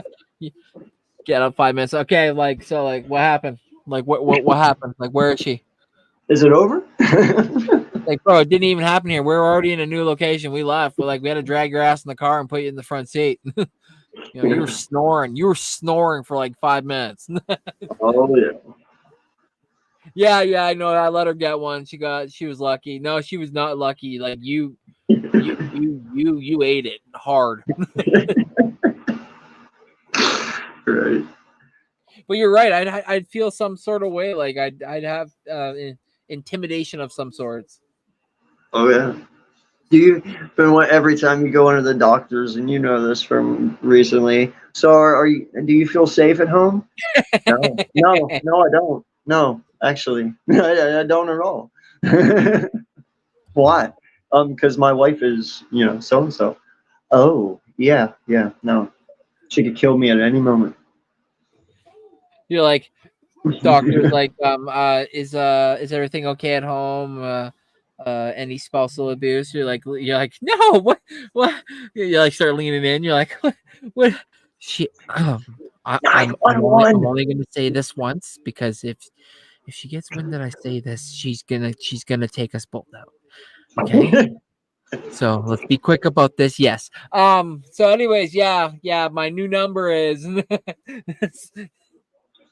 but no, it's crazy. And there is some UFC fighters that have dated each other, and I'm like, that would be like the ultimate fucking couple out in public, and somebody like some two dudes or whatever that are really hammered, go over and like shit talk, and then you just like look at your wife and be like, you want to start and I'll finish, or it's like it would just be crazy to see like a dog UFC couple go at it.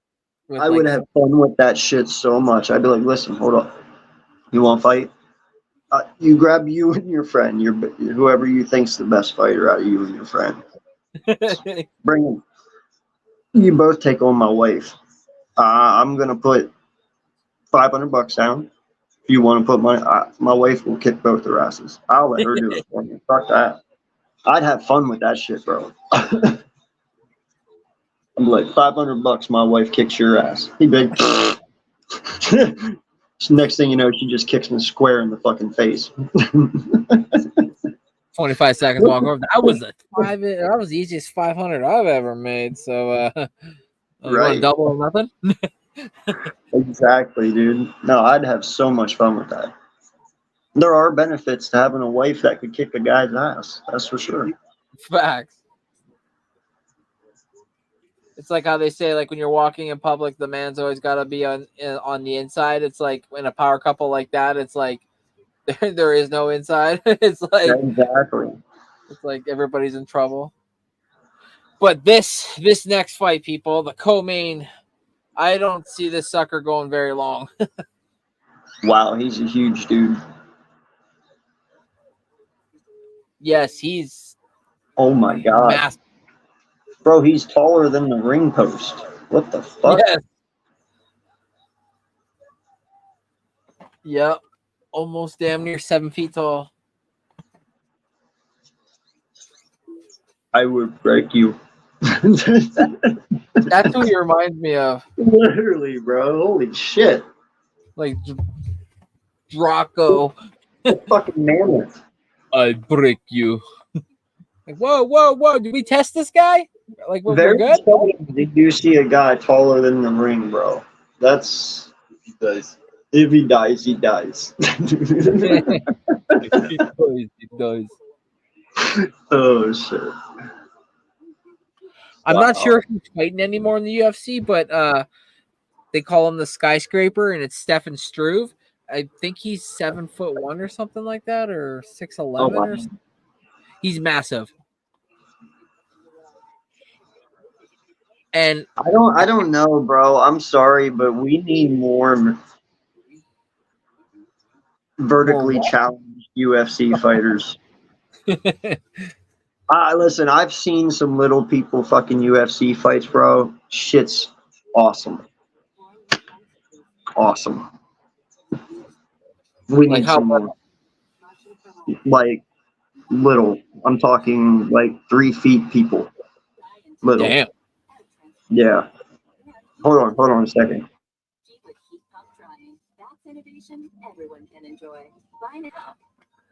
In Saudi Arabia, Marty.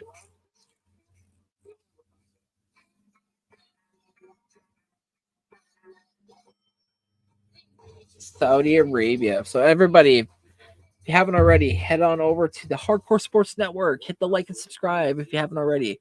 NFL Reality Check, my co-host, or Next Shift. Not next. You know what? Next Shift. We're just about to probably start the co-main here. We're just on a commercial break.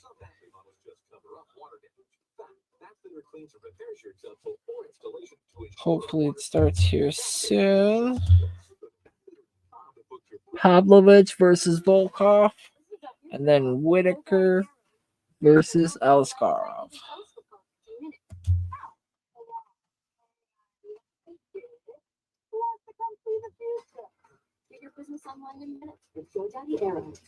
It takes ages to build character. The age of enlightenment. But next weekend's fight card should be a hell of a lot better. Not saying this as it hasn't, but next week's got lots of good fights. All right, like for instance, man. Sorry, I had to do something. All right, like for instance, you know who Hasbala is, right? Yeah, Hasbullah. Yeah, him. Like, let's get him in this fucking rink, dog. Like, I want to see him fight another person like him. That's what I'm talking about. The kid is 22 years old. He loves fighting. Let him fucking fight. Find someone he can fight. That's what I'm talking about. He has a cult following, so I'm sure they would definitely be down for it. Yeah, but that's what I'm saying. We need more little people fights, dude. It would be fucking awesome. It's not shaming. It's literally like, why? They can fight too, especially if they want to. Why not? Especially if they want to. Why not? Yeah. And I guarantee you Hasbala would want to. Especially if they found someone for him. Oh, is he 6'7"? That's it? I thought he was taller than that. My bad. No, so Stefan Struve is not on the roster anymore, so he is the tallest fighter on the roster. Volkov. But he doesn't have the biggest reach. That is Pavlovich with an 84-inch. So. Oh, that's... Yeah, I see the ring you're talking about now. That is sick. That is actually sick. That thing is iced the fuck out, though. What's that, bud? Bruce Buffer's ring. That thing is iced the heck out. Right? Did you see that? Bro, Yeah. I don't know where he got that. Was specially made just for him, guaranteed. Oh, but yeah. that thing is nice, dude. I bet you that thing's worth $750 easy. As Oh, in and he's got it. Sure. $750,000. And if that's the only one alive, and it's only him that has it, oh shit, we're talking millions then. It's badass. It is, dude. It's a He knows how to crazy. do it. His suit is sick. Like, Yeah. Nah, dude, he is probably the flyest. What is he, 70 something? I don't know how old he is actually. However old he is, he's the flyest, whatever age person. Yeah. Wish he was my grandpa. Like, Right? Let alone dad or a brother. So number 3 rank. He's Pavlovich putting his rank up. Wow. He probably just wanted to fight. not only does he have that diamond-studded UFC ring, bro, the dude wears 2 fucking gold band bracelets. Yes. Wow. He's just draped. All he's missing is the Cuban chain, dog, and he's got it all. I was just gonna say all he's missing is the chains. Exactly. Oh my god. Volkov looks like he wants to kill Pavlovich. Dude, he's so fucking tall. Dude, the guy behind him is standing on the fucking post, and he's just barely taller than his fighter. You see that shit? Yes. That is insane. Yeah, he's got a stool system, and he's still like, I gotta stand on my tippy toes and whisper in your ear. I'm pretty sure he can kick that dude in the face from standing where he's at. Not really, but that's crazy, man. But like we said before, folks, just because he's a big, tall, lanky fighter doesn't necessarily mean that Pavlovich isn't dangerous either. Yeah, no, it means nothing. That's insane, dude. You don't see many people that damn big. Exactly. Especially a UFC fighter. Right? I mean, I'm not scoffing. His opponent is not a small man either. It's just he's small because of how big the other guy is. Exactly. Yeah, exactly. It's like Volkov's big. It's like, but Pavlovich is big too. It's just Volkov's bigger. It's like, how did they make it that big? Like, I feel sorry for his fucking mom. No, he didn't.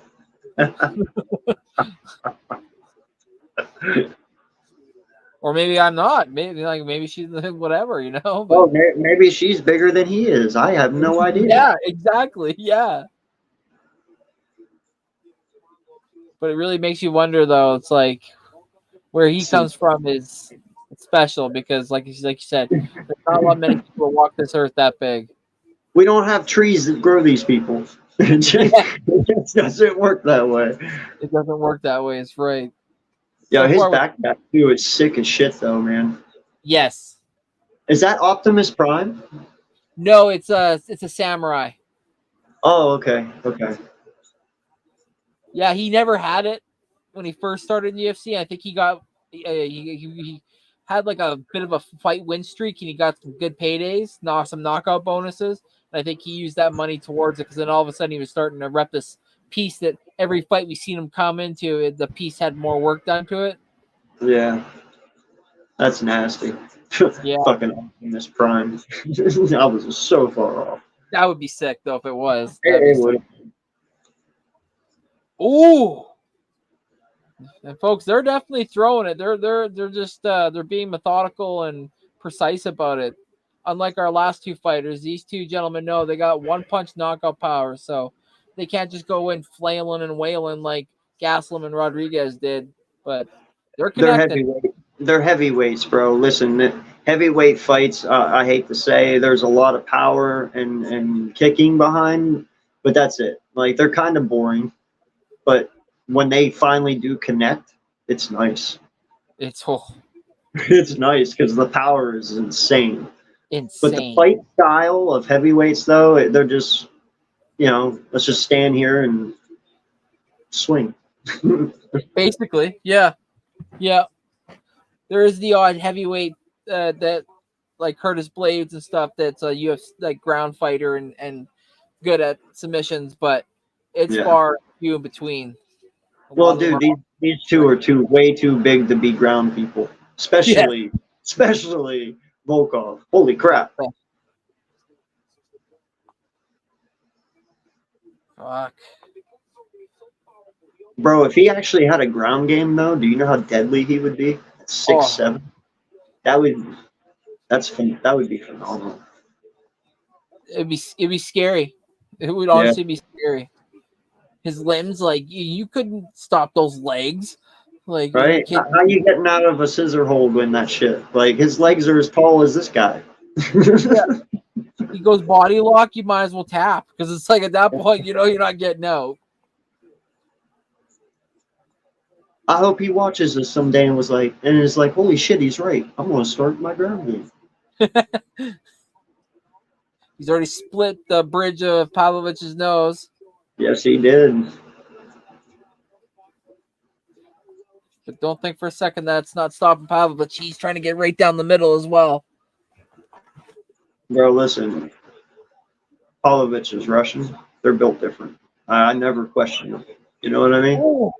Oh, absolutely. Yeah. Never question these fuckers. Now, listen, I know they have a bad rep, Russians, but I'll tell you what, their people are built way different, man. They are houses. Yeah. Good fight. What do they say when you fight through life? When it comes to fighting, it becomes life. So it's like their lives are just natural. Like this is just natural for them, right? Like, yeah. Then you start winning some money, and before you know it, you move out of the bad areas of Dagestan or wherever it is in Russia you're from. Well, he's actually from Moscow.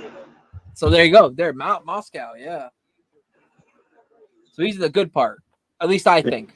I'm not. I don't know the history that well there, but yeah, I'm not too familiar with that area, but I'm sure it has its bad parts like we do here. Absolutely.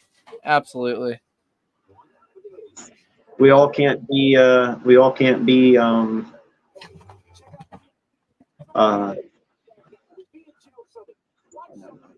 Sorry, I'm watching this. My mind slipped away.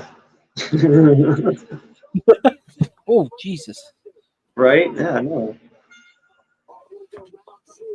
Oh, they just come out swinging. Oh, yeah.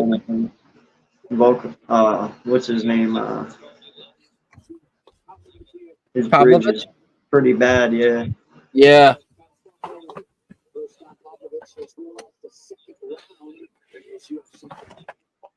Yeah, this is the first time Pavlovich has seen a second round.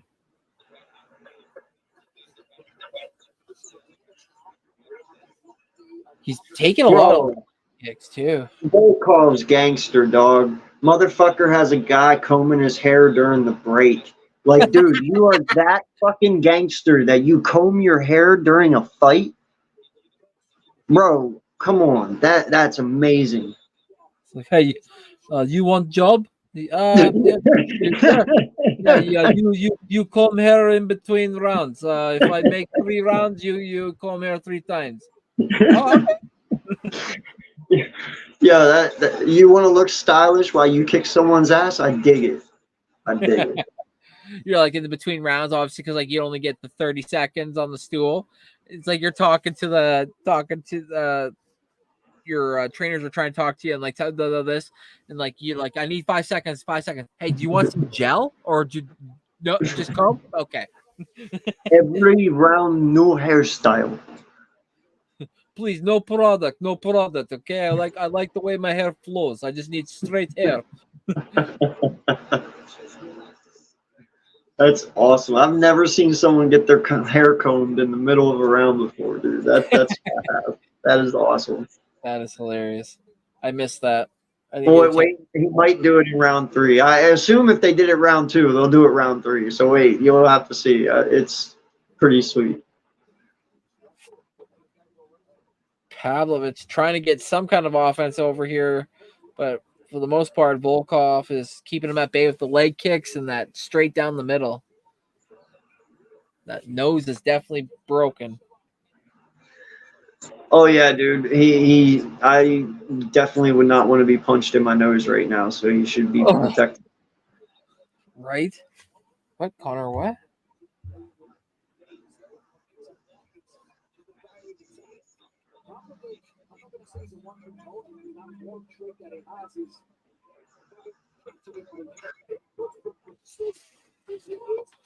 Is Connor at the fight? He better not be. He's got a broken toe. Someone or either that or someone just made a video, but it says Connor gives injury update. It says Conor McGregor gives injury update. I'm not giving these bums an ounce of opportunity. I want to be 100%. Yeah, because that broken toe is really gonna affect you in a real bad way. Again, like I'm not. This guy right now with a broken nose out here fighting. You don't see him bitching. Yeah, exactly. Fucking, he probably can't even breathe out that nose right now. You don't see him bitching. Time out. I can't breathe. No, like he's fucking fighting, dog. No one gives 2 shits about your little fucking toe. And that's where I think like that status that I was talking about earlier that he has now, I think it's gone to his head. Like, yeah, where he's like, oh, if I'm injured, I don't want to fight unless I'm 100%. And it's like, no, I think it's also an excuse too. So, well, he ain't never gonna hold that fucking title again if he don't fight. So exactly, whatever. It's his. And the less he fights, the less we remember about him because he's just going to be old news. We're going to be like, oh, it's just McGregor, on a binger talking shit again. It's like he'll never fight because that's what's going to happen. He's going to sign another fight and it's going to be up until about like 2 weeks before the fight or whatever. We're going to be like, is it even real? Like, is this going to happen? Because like you said, you mentioned in the past, he's done this before. I'd tell him, bro, you just can't fight for the UFC anymore. Sorry. I mean, now are you really losing a lot of fucking money over it? No. Because there's other people coming up that, are just starting that people like. You can always find the next person. You know what I mean? Yeah, you're holding up the line. Yeah, so fuck that, bro. I'd just be like, you know what? Just go on about your life, bro. Go make some money being a plumber or something. We don't need you. Oh, Pavlovich's face is just fucked up. Oh, dude, he's getting wrecked. He's getting wrecked. He's not even protecting his face, dog. No, I think he's so numb to it now. Bro, he's throwing straights right through his hands, straight to his nose. Like, he's not even trying to get away from it. Oh, and then every time he hits it, it's going to crunch it a little bit more, a little bit more. Oh, God, that, like, at some point, it goes It goes numb, I'm assuming. Oh, he's because like, definitely numb already. I guarantee it. There's. oh God, because he was pissing blood there at the end. Like it's getting bad now. Because like, you know, the doctor at some point is gonna want to know like, is the blood, is it just running? Because they'll stop the fight. I've seen fights stop for bad nosebleeds. Yeah. Because they got to think about the safety of the fighter too, right? Like as much as we want to see a third round or see someone get knocked out or submitted or whatever, it's like there's also safety involved in this. For sure. Listen, man, you don't want to have somebody's broken nose go flying up into their brain and dying. You know what I mean? You don't right. want to do that. There is bad things that can happen from broken noses, you know. But absolutely. And listen, this guy is not protecting his nose right now, so anything is possible, man. So many hits to the face can only be. Well, and like with that nose now, I think it's both his eyes are starting to swell up. So he's getting the worst of all three. You know, they got the busted nose and now both my eyes. So he's got this final round. Oh, did you see the guy combing his hair? Did you see the guy combing his hair? By the way, I did. Yes, I did see the hair comb, and you can even see it. It's combed. You can tell, like when you look at it, it's like it's straight. Is that not gangster, bro? That is straight up cool. I've never seen anyone do that, but he's like, I want to look nice when I get knocked out. I guarantee you that's his brother. I guarantee you it's his brother that's doing it. It's like, brother, you comb my hair. You comb hair nice. You have good motion for combing hair. God, dude. Even Polfovic's left eye is fucked up, dude. Yeah, it's starting to knot up. Oh. And then whatever's not landing on Pavlovic's face, you can see on his chest where Volkov is hitting him. So it's like if he's not getting smacked in the face, he's getting smoked right in the windpipes or the chest where his lungs are. So he's definitely in it. And this is his first time in the UFC being in the third round. Oh yeah, he's definitely going to need 3 months after this fight. He's got some healing to do. Oh hell yeah. Like you said, he's definitely having a hard time. Oh, Volkov just smoked it again. Oh, fuck. Oh, yeah, I'm starting to feel like I'm hurt from every time he gets punched. Pavlovic has to knock him out if he wants to win. There's nothing he can do anymore to win this, but he has to knock him out. Oh! Yeah, you know, you're 100%. It's that or a doctor stops the fight because his nose is flat to his face. Fucking hell. The amount of blood that's coming out of this man's face now. Straight from his nose. Ooh, body shot. Leg kick. 240 left. Lots of time for Volkov to knock him out. But Pavlovich is acting like it's not even bothering him at all. Like you said, he's not even trying to stop the punches. Well, that's what I'm saying, dude. They're just built different, homie. I don't know. Ain't this good? Ain't gonna be this guy. I'll tell you that. Paint a picture for you folks. His whole face is red. Yeah. And Volkov's gloves, where it says UFC, are like stained with blood from Pavlovich's nose.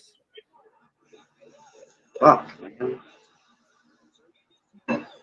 Dude, block him, man. What little nose he has left. Oh, right? Fucking hell. You have to imagine at this point, Pavlovich is thinking, I have to get this guy out. And Volkov's thinking, what the hell is up with this guy? His face is, I rearranged his kitchen and he's still coming forward. Dude, just straight. Fucking, he's. I bet you the Russians go for like the special surgery where it takes out like their pain nerve or something like that. Where like, we do not feel pain. What's pain? Pain's for bears. I just don't get it, dog. Sorry, you can only hit me in the fucking nose so many times before I protect myself. It's natural. Or your body even tries to protect itself and like sends warning signs to his head, being like, "Okay, stop! Like this really does hurt now." Before we were joking. He just does not care. Nope. 50 seconds left in the third, and he tries to go for a takedown. He's like, okay, too much now. I can't take it no more. I want to be able to breathe air through nose one day.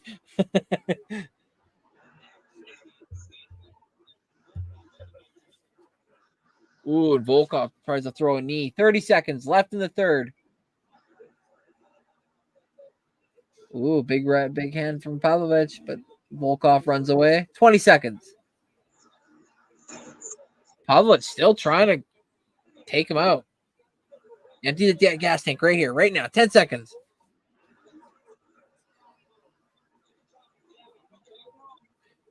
Come on. Holy shit. Oh, he kicked him in the head. Holy fuck. If I'm Volkov, I would have tried that a couple more times. All right, we'll have our decision after this commercial break. Holy shit. You don't need a fucking decision, dog. Yeah. We already know. The guy that can't breathe normal and you're hearing that whistling noise, yeah, he lost. Oh my God. How many times would you estimate he just took to the face in those 3 rounds? Oh. I'd say at least 50 punches to his face. I was going to say around like 35 to like that, like 45, 50-ish, somewhere around in there, like, and clean, like straight clean shots to the face. Yeah, jab after jab after jab, dog. Just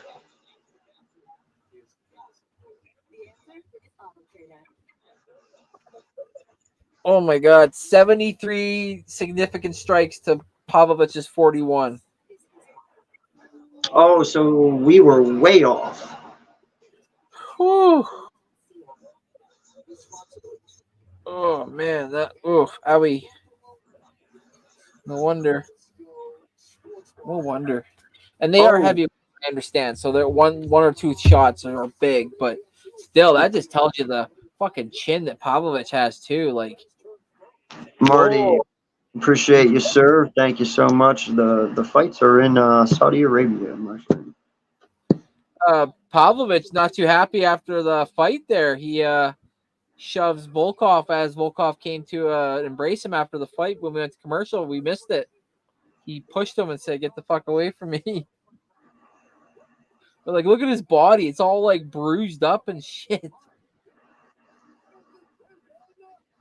Bro, you can't be mad at him for you not protecting yourself. You let that man punch you in the face 72 fucking times. It is not his fault. Facts. That's so true, Raph. That this is so far. This main card has been a banger. Yes, it has been. Everyone just coming out with no regard for their faces and just hanging. Sorry, I was watching between UFCs. Oh no, it's all good. Oh, you're good, buddy. We appreciate the support nonetheless. Come and go as you please. We just appreciate it. Yeah, I don't know, man. I don't know. Hey, in all honesty, he's probably pissed at himself. Yes. He's probably not even. I can't be mad at somebody for hitting me 72 times in the face. That's my fault.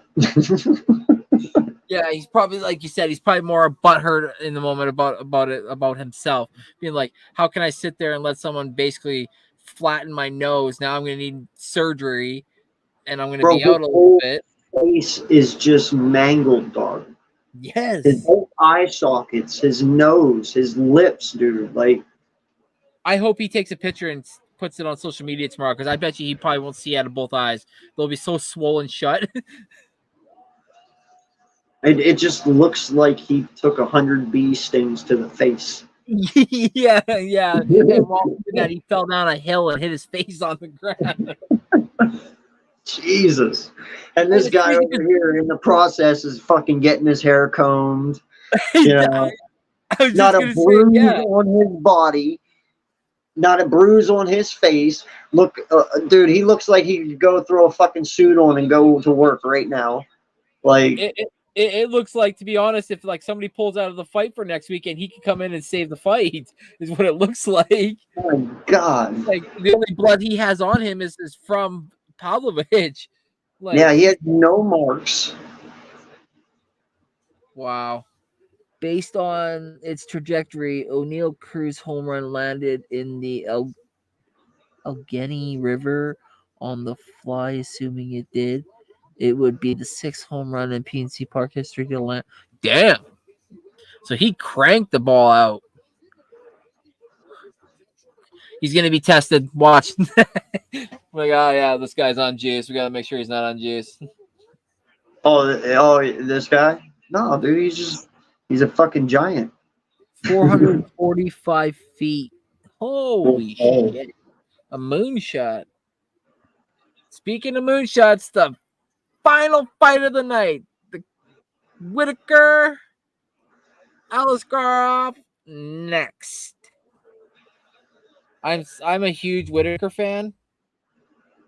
I like Forrest. I like Robert Whittaker. I don't know much about Mr.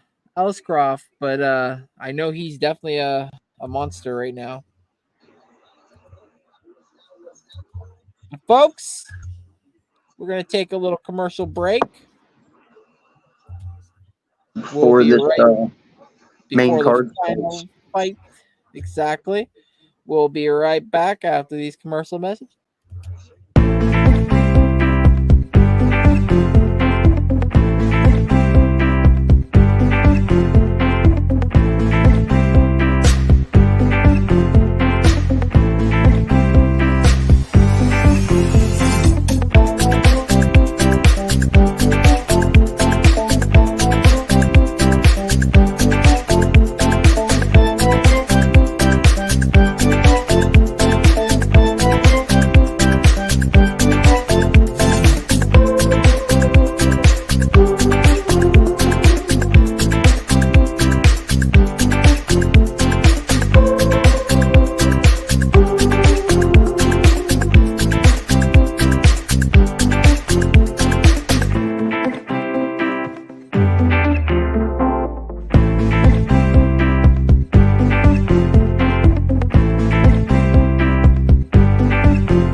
What is up? What is up? That's right. We're back. We're back. We're back with the Hardcore Sports Network, where everything is hardcore sports.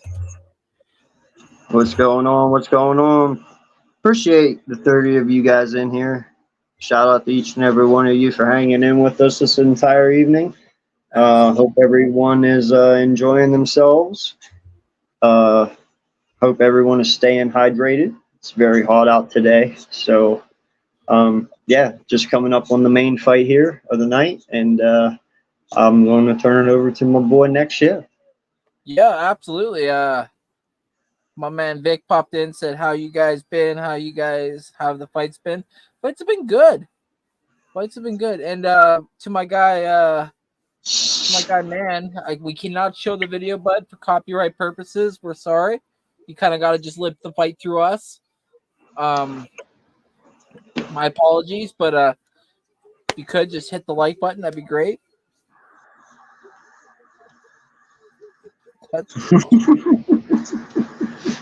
Wait, we're having seafood?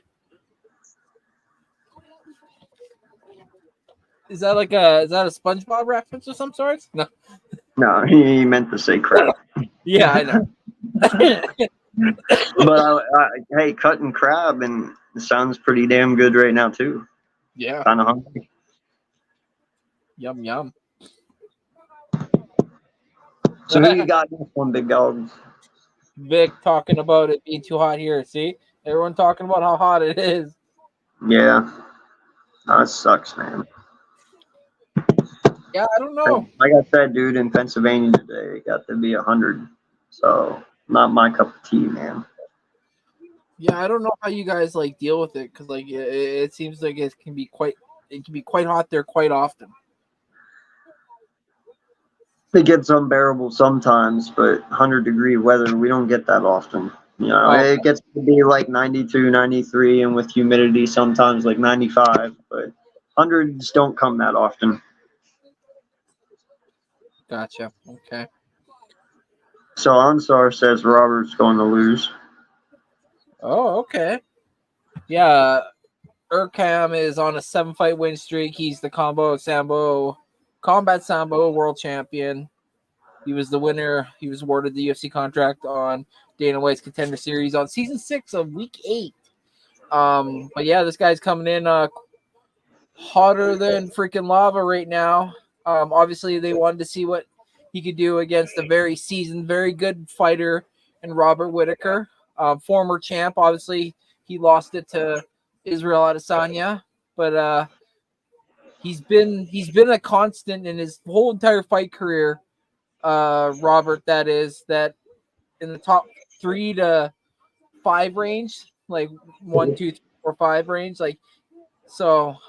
It's interesting to see if Robert can return back to the Robert of old, or if Robert of old is never going to be the same anymore, and we got to live with what's now, because what is now is an older fighter who has at times shown that he's had wars and his chin has gotten weakened. And like Ansar said here, he says he's got Urkram winning by KO. Jerome pops in and says he's got Robert for the win. So, A lot of split emotions. So it's going to be an interesting fight. I like it.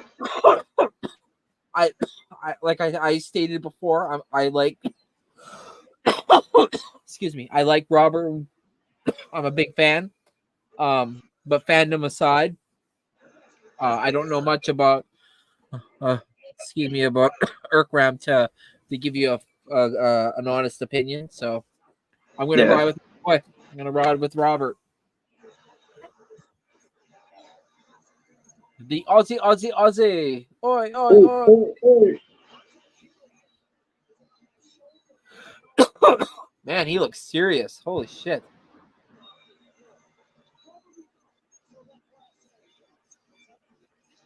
Well, I hope so. You're about to kick someone's ass. I don't want you laughing if you're going to be coming out. Like picking his belly button. He's like, yeah, pretty much. Gonna go in there and cause someone to bleed. Right. Yeah, he looks like he's ready to like tear off his head. He likes to pound on his chest when he gets in the ring, so we'll see if he does that.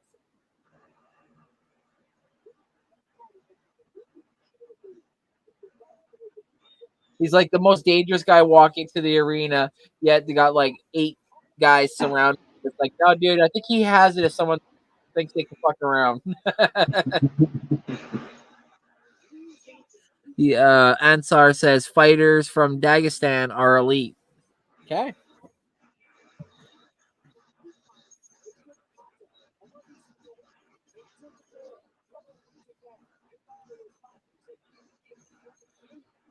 There he is, the man, the myth, the legend. Former UFC middleweight champion, tied for 5th most wins in UFC middleweight history with 15. He's a Brazilian jiu-jitsu, karate, and hapkido black belt. So, I mean, the guy's well decorated. He's no slouch anywheres. I don't know, man. That angry face looks forced. You think so? Experience. Yeah. Jerome says, experience-wise and skills, Robert has the advantage. Okay, so Jerome came in with based on experience and skill alone, Robert should have this fight advantage. It's fair. Fellas, once these gentlemen are locked in that cage and told to knuckle up, we'll find out who has the more skill and the advantage.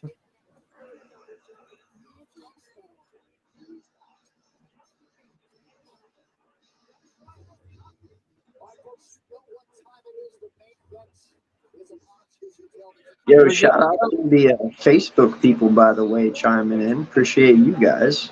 Yeah, it's neat. Don't get many people on Facebook that often, so thank you all for talking and associating over there. We appreciate it. Thanks for showing the love. When hunger and craze comes, experience lose. Okay. And then, Oh yeah, I get what you're saying. You know, the hungry dog always wins. You know, maybe Robert isn't as hungry anymore.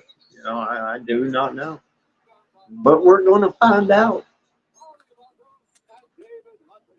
one way or another, we know some one thing going to happen, that they're going to punch each other in the face. I hope so. Oh, good. Mark Goddard's the coach or the ref. I was worried that it was going to be some idiot. That's all we need is a good fight getting stopped because some ref thinks that somebody's at a disadvantage. Like someone's knocked out when they're not knocked out, because I've literally seen people be on the ground getting punched in the face, and before someone's called, you know, a stop to a fight. Right. I've never actually. I can't say I've never, but I haven't seen someone stop a fight for a dude that's on his feet still. He goes, not like that. At least he was not knocked out. You give it time. You'll see. There's always that one fucking ref, and it's like, how does he even have a job? Like, listen, I will give the guy credit. He was almost knocked out. 1 or 2 more hits, he was gone. But let him get them 1 or 2 more hits. You know what I mean? yeah. First time as a UFC dog. So, Ansar's boy is the lead dog in the better's eyes.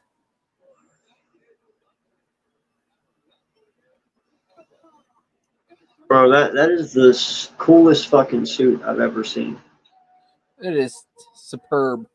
I don't know how he gets his color. Whoever does his color coordinating and his patterns and shit, bro, props. Like, I would never thought of taking black and white and matching it with gold and making it look that good, but that's pretty badass, dude.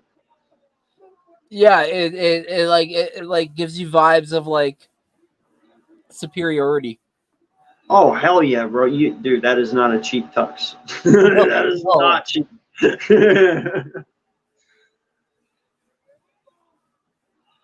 He's like, bro, I don't wear anything under 500K. As he says that, he's like showing the ring. He's like, Ansar says Robert got KO'd by Israel and lost his belt. Still, people calling him a legend. Well, you could still lose and be a legend. Oh yeah, I mean, just because you lose doesn't mean you're not a legend. Yeah, exactly. If he was a legend to start with when he entered that fight, just because he lost doesn't mean he isn't. Exactly. But what do I know? They touch gloves. Whittaker in black, Aliskerov in red. Is he going to try to take him down? Askarov's got 2 knockouts so far in the UFC, so he definitely has power. Yeah, Robert's a blitzer. He likes to come at you real quick. People who fight for legacy never lose. Well, you never want to say never. So,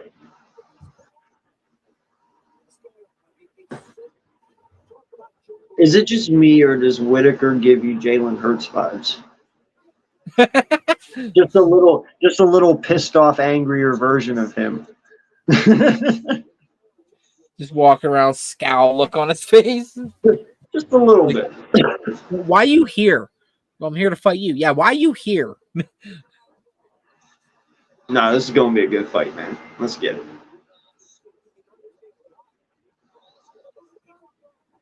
Ooh. When one tries to punch, the other one kicks. When the other one tries to kick, the other one punches. It's interesting.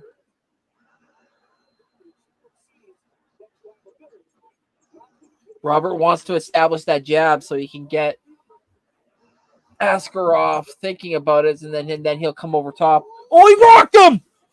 Robert walked Aliskerov. He's got chicken legs. He tries to throw a head kick. He misses. And he threw an uppercut and drops Aliskerov on his ass. It's over. Goddard stops. Legends live forever. They never die. That's why I fuck with Robert Whittaker. That man knows how to fight. Holy, he chicken-legged his ass with one punch. That's insane. You know what's so funny, too? Like, this is what I expected out of, like, 3 of the other fights that we had on the main card. And this one, a 5-rounder finishes that quick. Right? Nah, man, that's why I said I love this shit, man. It doesn't matter, bro. It doesn't matter. It doesn't matter if someone's is from Dagestan and is elite. It doesn't matter if they're from Russia. It doesn't matter if they're from Ecuador, if they're from Canada. It's all about skill, man. It's whether or not your shot lands versus them. That's all it comes down to. Wow, right over top, caught him right on the ear, and he just watched him chicken leg. He's like, I'm dancing in front of you, like da da da da da.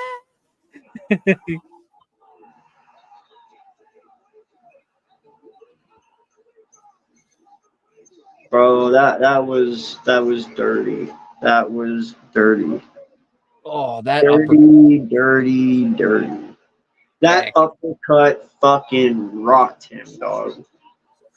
I haven't seen chicken legs like that in a long time, bro. Like he was, his body was taken over at that point. I don't know. Like, that's right, Jerome. You did, bud. You said it. You were right, my guy. I just didn't think it'd come that quick. Yeah, these middleweights, they like to toss the leather, but I'll be real. I was worried that maybe this new young blood kid was gonna come in and toast up the old Whillaey vet, but the Whillaey vet was like, I'm not done. Like I still think he wants a shot at a title. Like he wants one more. He never had a chance, dog. He never had a chance. Oh my God. When you chicken leg like that, it takes a little bit to get back to normal. He was like all over the place. Where I was like, where are you going? Get over here. You, bro, his nervous system kicked in at that point and was like, no, we'll keep you up, bro, but you know, you got to get your shit back together quick. And he didn't have time. He just, that uppercut ended him. That was It was insane. funny because that Disney Pixar's movie Inside Me or whatever. I then now think of like when like UFC fights happen like that. It's like system overload, cut certain stuff. Okay, well we're gonna walk weird for a minute. Bro, that fucking uppercut hit him so hard. The boy got Undertaker eyes, bro. His Yes. fucking eyeballs went whoop, straight up. All you saw was white. He was out. Fucking out. And he busted him open too. Yeah.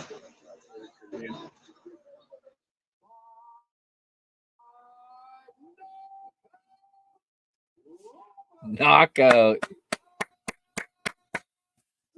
Atta boy, Robert.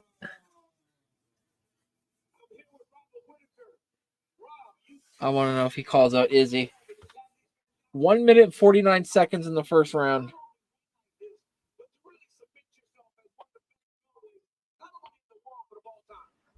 Yeah, that's really cool.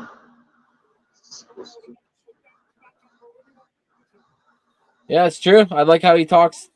Some might say he's cocky, but he does. He's like he said, I'm the most toughest matchup for anybody in this division. He has the power. He has the kicks. He can get you on the ground. Like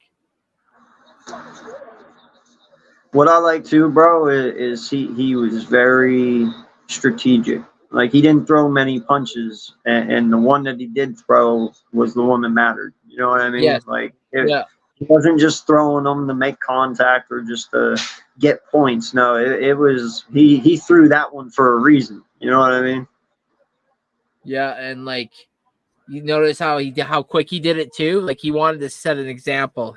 Like this young buck ain't gonna come in here and make a name off my name. No way in hell. At least not yet. That is. That was an amazing knockout. What a fucking card, though. This was a good card. Sometimes free cards can be kind of iffy a little bit, you know? Like, they can be like, you know, like you'd be like, oh, what the hell? But this one definitely lived up to its billing. Definitely.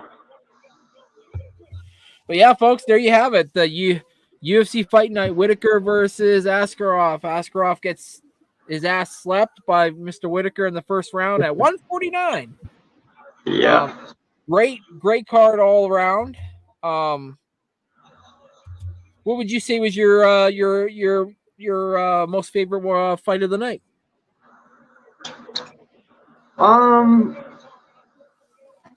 And you watched some of the undercard as well, so you could even maybe pick a fight from there if you want. I only saw the last fight of the undercard, honestly. Oh, okay. Yeah, no, in all honesty, man, I just because of how crazy it was, I actually liked the Volkov fight, dude. That was pretty sweet, man. But the fight for me of the whole night, it has to be Gastelum and Rodriguez, man. That was a heck of a fight. Yeah, that was definitely one that definitely lived up to its billing for sure. Those two definitely met each other in the center of the octagon and went to work, and work they did, and Gastelum obviously came out with the dub. My fight I liked actually was the first one that started us off, which was the Johnny Walker versus Volkan Ozdemir. Volkan Ozdemir gets back to Mr. No Time and takes out Johnny Walker in quick fashion. So I think he fast tracks himself into the light heavyweight division for potential to fill in if someone needs to for a light heavyweight intern title. So, but other than that, the Magomedov fight was lived up to its billing, and like you said, the Volkov versus Pavlovich fight was outstanding. But this one was pretty sweet too, just to see Robert get the dub and how fast he did it as well too. Like I said, coming up against a really up and coming Dagestani fighter who some, especially in our chat, said we're elite. And to be getting put out in a minute 49 says a lot about where Robert is in his career, and maybe where this kid is too. That maybe, you know, he was just winning fights that, you know, the lesser of an opponent wasn't what Robert was. And like I told you, this was definitely a big step up. And I think the UFC wanted to see where the kid was. And at this point, I don't think the kid's ready for big time opponents, especially for how quick he got put out. But nonetheless, this UFC Fight Night was fun. This is going to be the first of many that we're going to bring to you guys from the Hardcore Sports Network and our channels alike. The big one next weekend, UFC 303. Obviously, Alex Pereira versus Yuri Prochazka saves the fight since Connor and his baby toe couldn't take on. I had a great time. I don't know how about you, AK, but shout out to the chat, everybody that came through from the Facebook side or our channels alike, as well as the Hardcore Sports. But I can't wait to do this again. Yeah, no, it was a great, successful first one, man. I really enjoyed it myself. Shout out to everyone who was in here. Hell, at one time, dude, we were up to like 44 people. So, I mean, that's really awesome for the very first show. Shout out to each and every one of you guys. Thank you so much. And I hope you guys come back to join us every Saturday. Definitely be more vocal in the chat. Talk. We love talking. We'll definitely talk to whoever, is in the chat. And, hopefully we all get to know each other very well. But yeah, man, always down to watch people punch each other in the face for free. And we get to do this every Saturday. So let's do it. Absolutely. Yeah. Same here. I always like, I don't know why I don't like the look or the smell of blood, but boy, I love watching it come out of somebody else's face. Right. And we're going to do that more on Saturday. Exactly. When it's somebody else, why not? When it's yourself, no chance of fucking hell. But no, this was an awesome time. Again, like you said, AK, shout out to the chat. Shout out to everybody that came through. But moving forward, be more vocal. Let us know who your favorite fighter is. Let us know who you think might win. There is no wrong or right answer in this. We're all here to have fun. No one's going to name call or anything else like that. So until next weekend at UFC 303, I'm NextShift. And I'm AK. And this is the UFC Fight Night, and we'll see y'all, I guess, next weekend. Have a safe and wonderful weekend, everybody. Later.